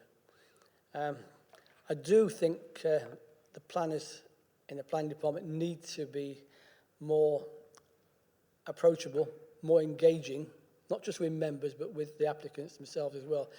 I think we've said yourself that there was an email that would come back after 3 weeks or 6 weeks. Well, I've been told they never come back. There's no response. It disappears into the ether. And that comes across more and more. It may be because they're overwhelmed with the amount of work, but that is the planners and your problem, not the applicants. And that's the way they see it. Yes, there is that negativity, and you'll get it from, I've read it from developers and from the objectors. It's not something that can be easily solved. And when it comes to training, yes, I've been sitting on planning committees now for 6 years, and I find that the training we've had just recently is very good. But I want more of it, because it's not just a question of training to be fit to attend the planning committee. It's actually having that knowledge, and some of it is not necessarily in-depth knowledge. It's something that planners and those associated with it take for granted, because they've seen it before. But to a new applicant or a new member, it's treasure. And I've enjoyed. I think I missed one of those, but I shall follow it up. Thank you. I think a lot of that was observations, and I think you was almost talking up the process in some ways. I was, yes. I think a lot of people have been very happy about the planning training, which is good. Can you quickly answer? Chairman, sorry to interrupt. Yeah. If members and yourself wouldn't mind, I actually am due very shortly at another meeting. Yes. Is it okay if I leave? No. Yes, okay. Of course you can. I'll stay. I'll get you to write a letter to the next chairman then. No, Okay. I mean, we do appreciate your starting point, and I think the angle of all this today is we're willing to listen, willing to talk. Just to say, it's been very interesting listening to my colleague as well, so yeah, and, I've learned a lot, thank you. Chris has just got an observation. Just very quickly, Leader, you have said, and so has Councillor Williams, that you'd like to come back to us when we come to discuss our work programme. Obviously, that is on our agenda for now, so we're going to struggle coming up with firm suggestions until you've come back to us. So I don't know how we're going to square that circle, but from my point of view, I'd like to be able to tie the two together. I understand that. I just, because I wasn't pre-warned on the question, I haven't come prepared with answers, if you like. But what I'd like to do is I'll take it away. Obviously, I'll give some thought to it overnight. I'll probably talk with Lisa and Joan, who will probably put their thinking caps on and probably already have. And hopefully we can get back to you even potentially tomorrow, he says? Yeah, hopefully. So we'll get back to you as soon as possible, hopefully very quickly. Yes, and we've got already a list of stuff, but I think the question was to help support the process and yourself. So tomorrow, that'd be great. Thank you. We would aspire to do that, yes. Thank you. Thanks. Yes, I certainly take on some things Derek said, and I totally agree. It sounds like the message is more, the training is good and we'd like more of it. So that's something that, I think we kind of agreed we need to do. I've certainly been on a steep learning curve, and I think it's good for everyone to participate in that. In terms of, planning officers per se, I think what a lot of people don't appreciate is they do have to operate within a very tight legal framework. And often I see cases, and, I've obviously dug into a lot of them myself to try and work out what's really going on, and it does often just end up being, one person's opinion against another, and at the end of the day, the planning officer has to make a decision, and people aren't then happy with that decision. But to then start accusing them of all manner of things, frankly, being a planning officer, I take my hat off to them, and I have said to them I will have their backs, particularly when it comes to illegitimate member criticism, and I have already called out one member in particular for ranting and raving on political points, which was nothing to do with the members at all, and I won't tolerate that when I think the planning officers are just doing their job. Obviously, there may be cases when planning officers have done something incorrect or made a wrong decision, and I'm very happy to look at that. But on the whole, I will say that I think the planning officers and the team have done an excellent job. There's clearly the problem we have is the sheer volume, and I think there may be some work we can do in terms of triaging the incoming correspondence, because obviously if you have an applicant with a pressing issue, it's probably more important than the umpteenth person whinging about a particular issue that's already been whinged about 14 or 15 times, that's never going to change because frankly it's there in the policy already. And so that may be that may be, it's almost a category of who do we service first, and I think that may be a piece of work we can look at. I will look at to make sure that those processes and procedures are in place. And I think in terms of the other thing you were talking about, demand and affordability of homes, and yes, it's not a pure supply and demand. Obviously we're not in a self-contained bubble, so we can't just increase our house numbers and house prices will automatically go down as a result. I'm very aware of that, and there is an ongoing dialogue that we have to have with sort of central government. We don't want Buckinghamshire to be London's dormitory, exclusively London's dormitory, and there is a narrative that the more you develop, we don't need emptying other executive homes for people that are commuting in and out of the city. There are perfectly legitimate residents here, but we can't just have that. We need to have a broad balance for people who are living in and active in the local economy and the local area as well. So it is a balance as to what we do, but there is there's a set formula for basically the numbers of homes we have to account for in our local plan. That's not something that I determine or we decide we would like to produce to have less developed. It is given to us, unfortunately. Thank you. That's been really, really informative today. I know you've got your new cabinet member for this role, and it's an enormous challenge. We appreciate that. So you've been very honest and open, and you've just said to confirm that we will help you in some really challenges areas, and the local plan is obviously one of the big ones as well. So thank you for that. Just to complete the circle of this challenges in Buckinghamshire, of course we got housing, homelessness and regulatory services, which is close to my heart and obviously others. We've got Nick Naylor to go through his portfolio vision. Thank you. Thank you, Chairman. Good afternoon, everybody. Somewhat similar to planning, it's a very wide portfolio, with a whole load of services in it. For those that don't know, there are actually two select committees that scrutinise housing, homelessness and regulatory services in its entirety.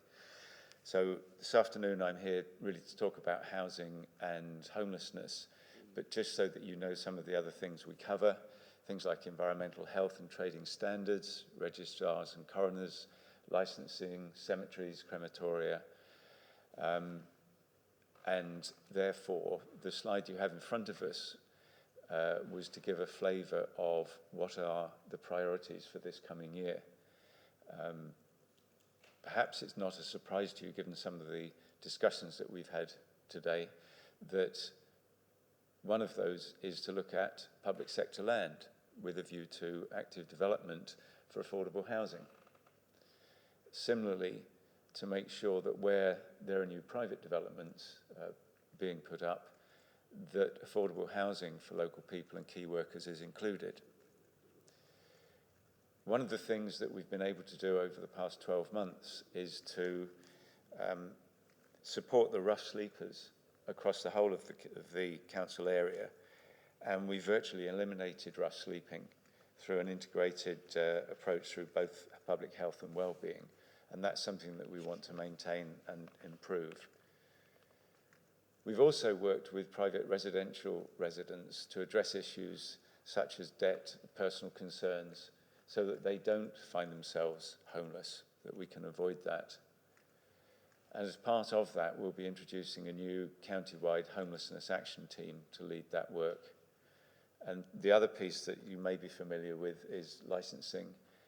We are developing and implementing key licensing policies, which includes trying to harmonise across the legacy council areas so that we have one policy for Buckinghamshire. So just to give you some ideas of the direction of travel. In terms of what do we do? So housing and homelessness wise, we provide housing advice. Again, that's with a view to prevent and relieve homelessness.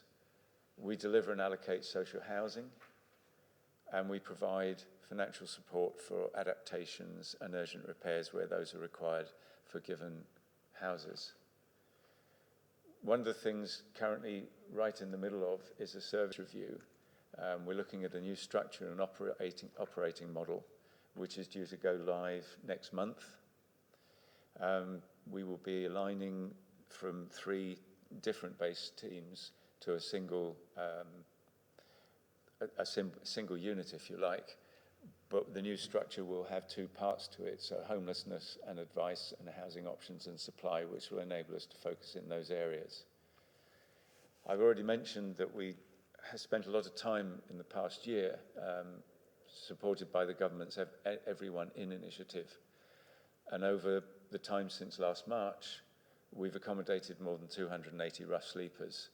And that number has gone down now currently to about 90 sleepers still in accommodation. And one of the things that we look to do is to move on rough sleepers, not in perhaps the traditional sense, but towards what I would refer to a more sustainable place to live over a longer period of time. And perhaps for those that want to, we will give them help and support, whether it's things like direction for employment or support with debt advice. Those sorts of things are also available to them.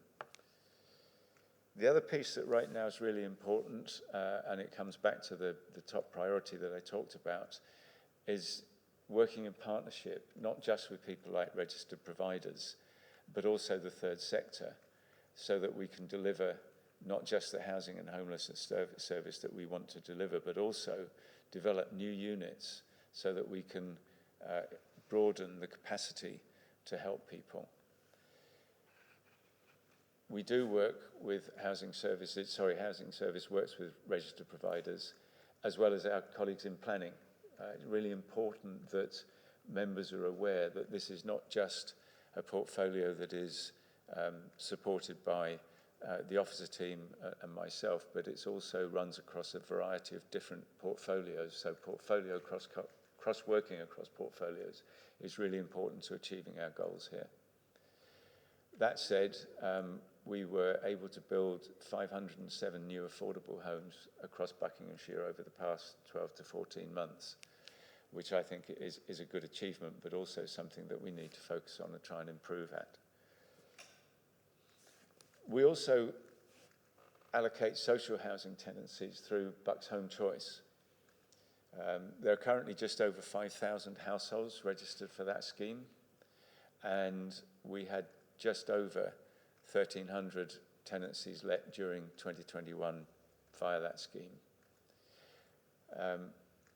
We are continuing to bid for government funding to help us with next steps accommodation, which, as I said earlier, helps us move on accommodation. But currently, we have 9 units of supported housing at Ardnham House in Aylesbury, which will be developed in partnership with a registered provider, and we have 7 units just recently opened and delivered by Harrow Churches Housing Association.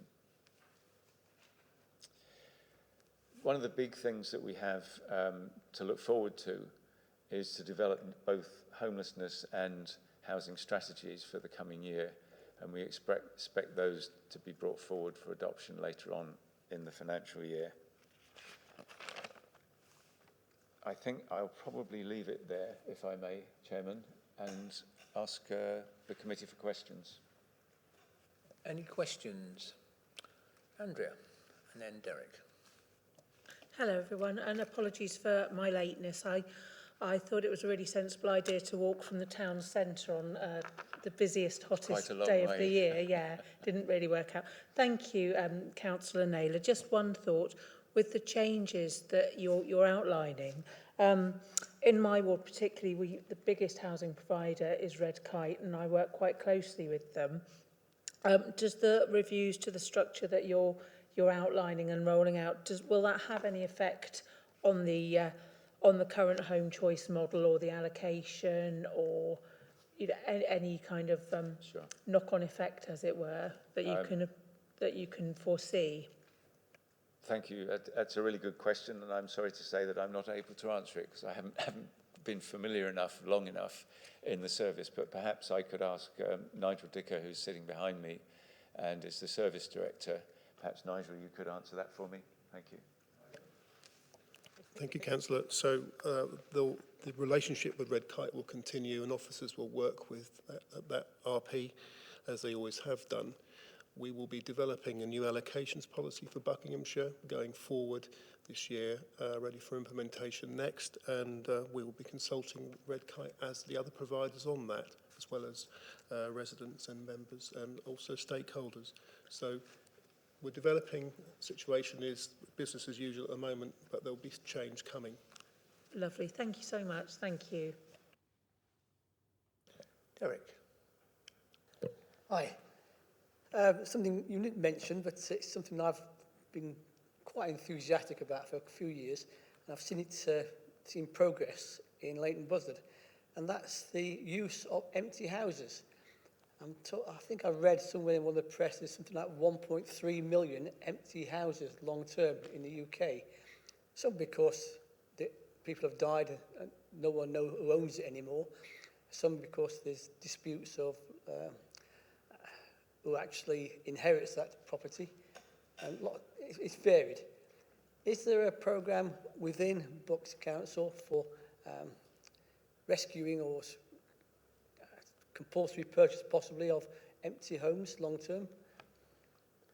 I'm not aware of one. I certainly would like to go away and have a look at what Leighton Buzzard are doing. Do we have anything like that, Nigel? Thank you, Councillor. We are putting together a strategy team who will be looking to identify empty properties.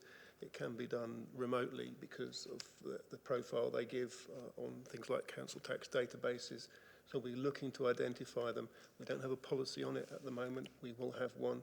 We'll develop that going forward as well.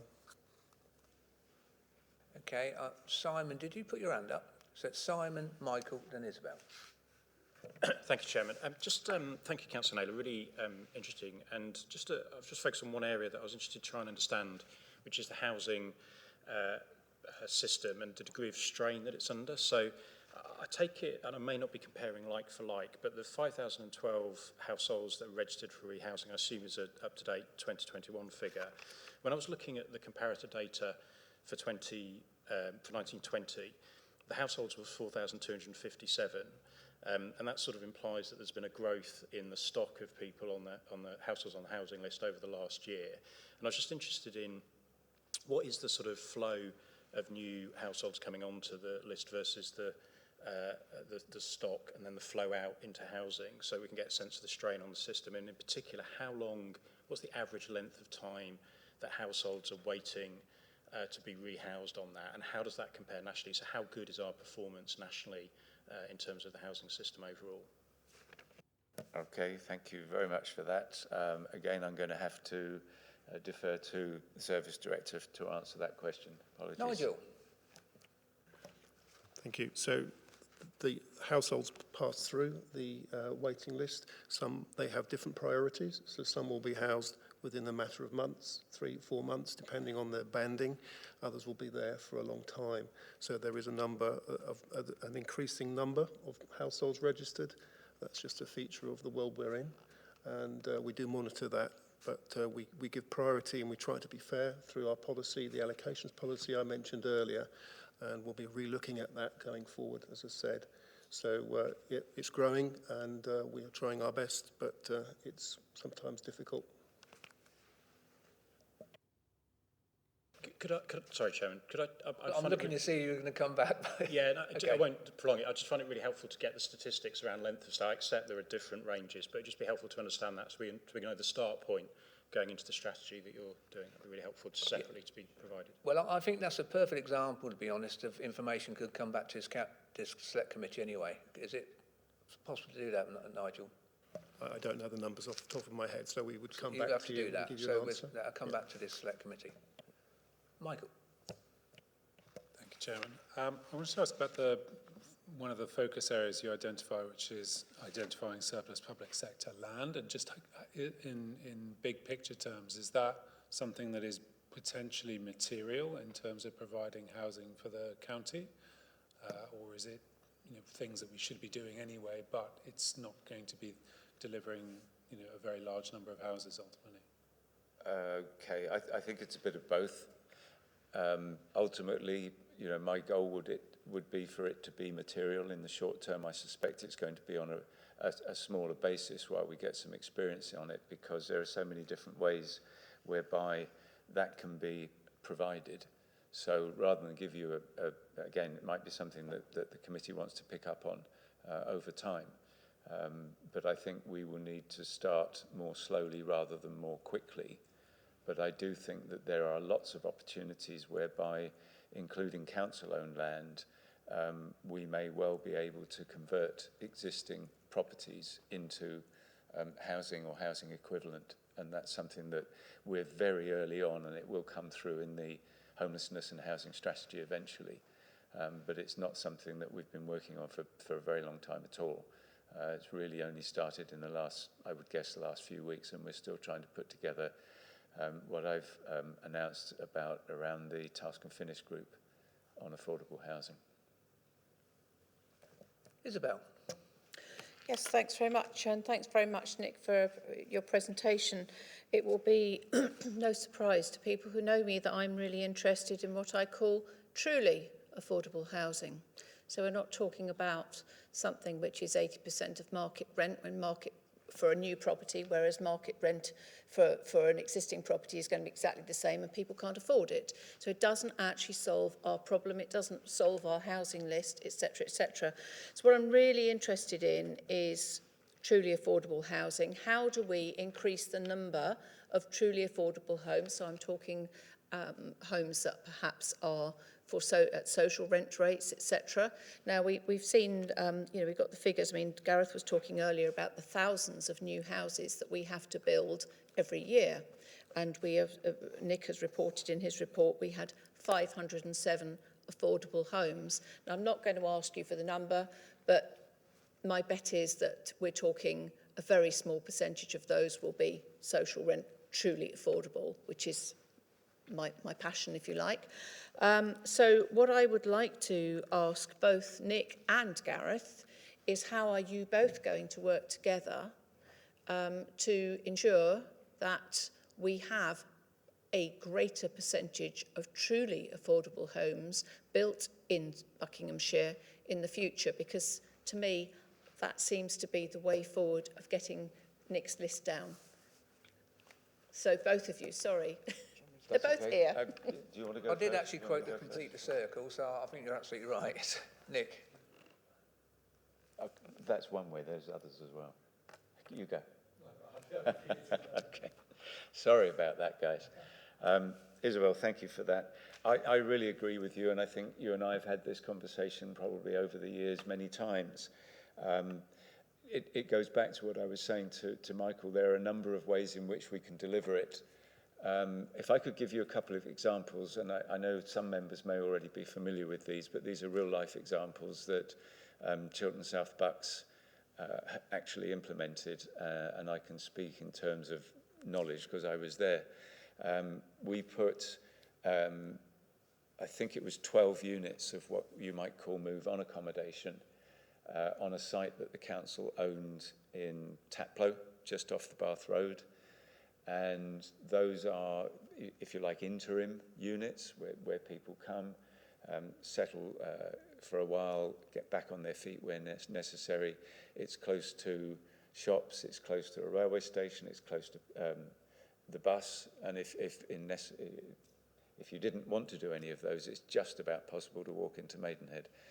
But that was if you like, purpose-built for exactly the purpose that Isabel talks about, where it was genuinely affordable housing that people can afford as opposed to the 80% of market rent. There was a second piece of work that we did whereby the police identified that they didn't need all the police stations that they currently had in Buckinghamshire. So South Bucks as a council bought the site, we demolished the police station, and we put, I think, 40 units on that site, of which 40% were affordable, as I would define it, and the balance was market rent. That had two effects. It enabled us to put together a business case to be able to buy, demolish, and build, while at the same time delivering affordable and market rent housing. And out of the market rent side, there was, obviously an income stream that supported the business case. It was a really good scheme. The builder was unbelievable. I think it's a really high quality development personally, and I think it illustrates what we can do when we are creative, when we work across different portfolios. I was leader of South Bucks in the Gerrards Cross police station at the time, so it was very easy for us to work across portfolios because there was no,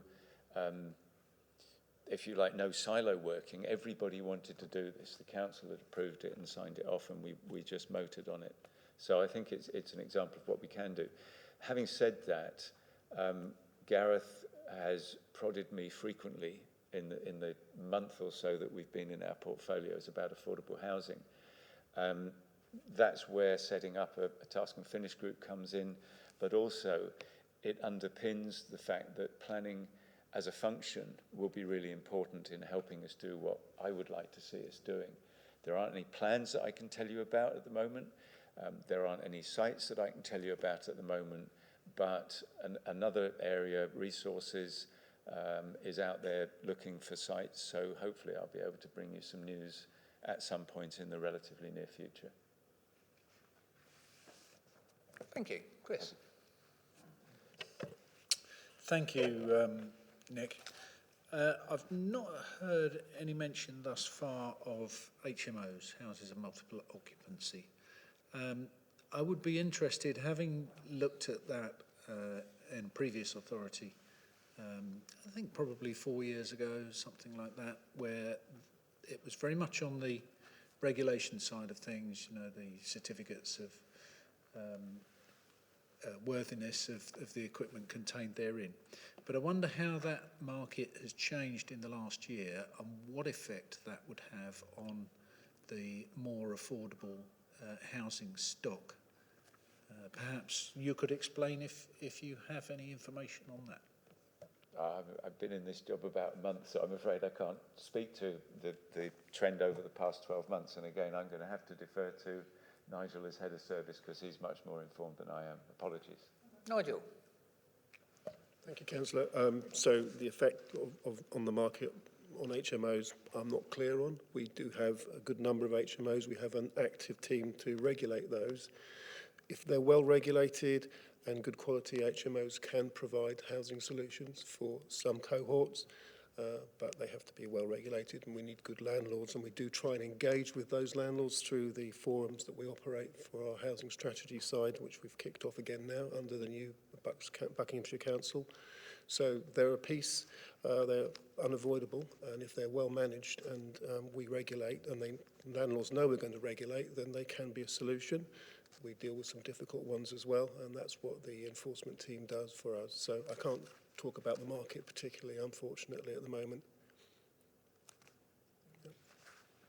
Okay, interesting answer. But what we would do, obviously you're going to come to this committee on a regular basis, and I did get the agreement from all three portfolios that we're going to get into the nitty-gritty of not only scrutinising, but supporting, because we got to now hopefully come out of this awful challenge within the last 18 months.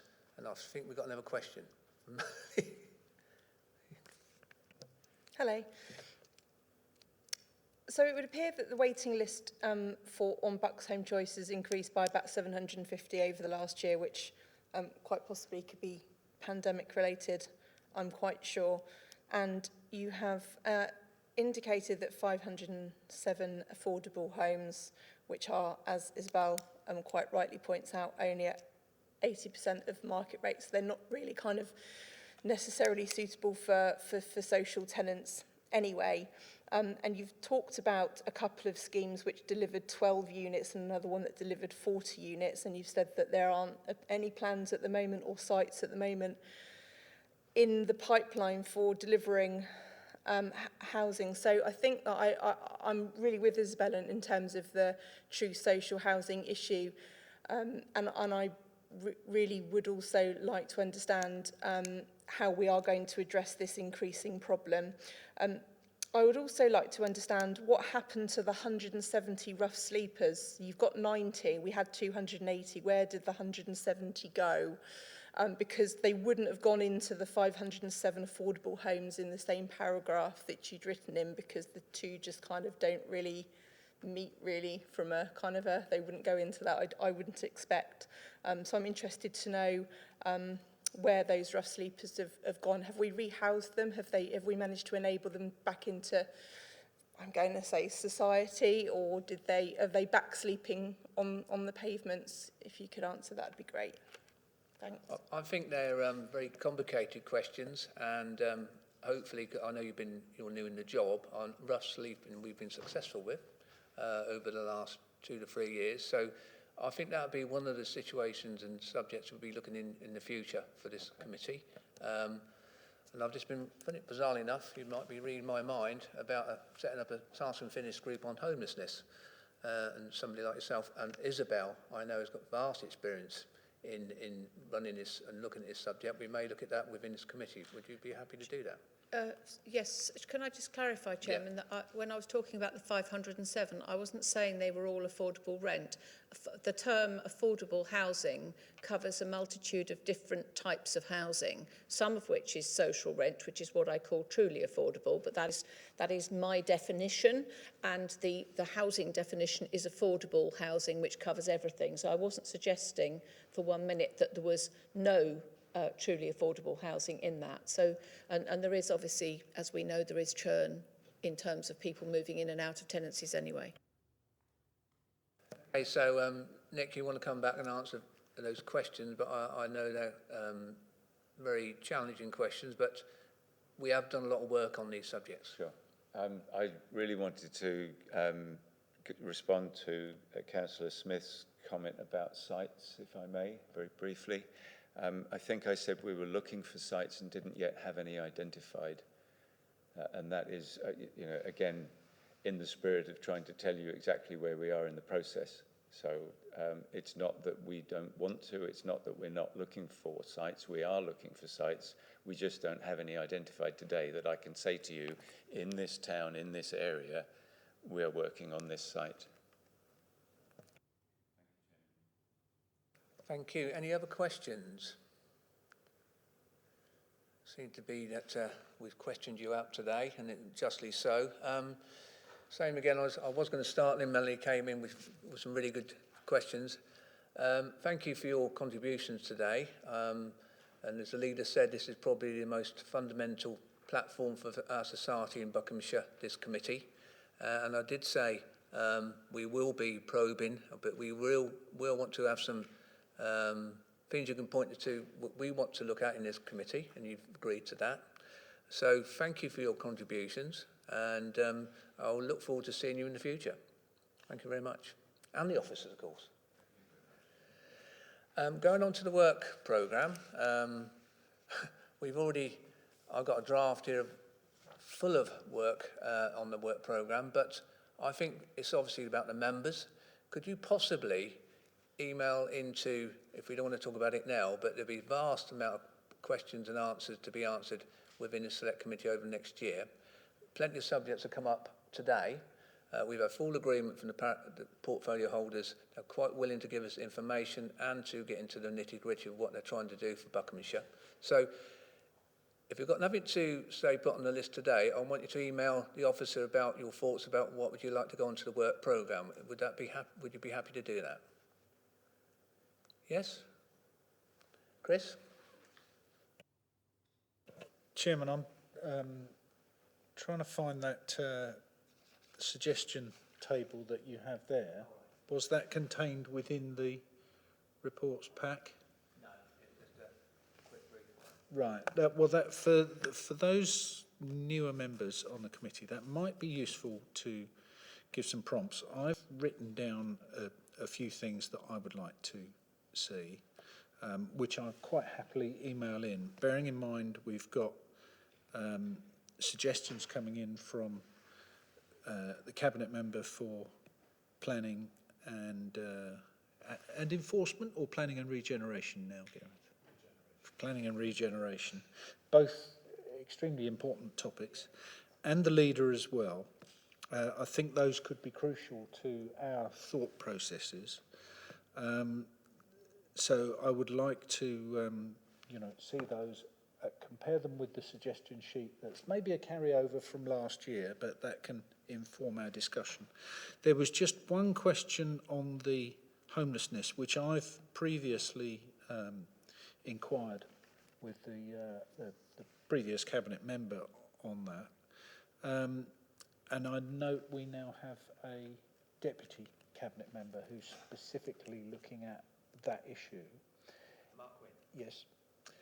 Would it be appropriate, if required, for him to come to this committee? Can we ask that sort of person, and thereby, deputies from other portfolios? I'm looking at the Cabinet Member, but I wouldn't imagine you've got any problems with that, have you?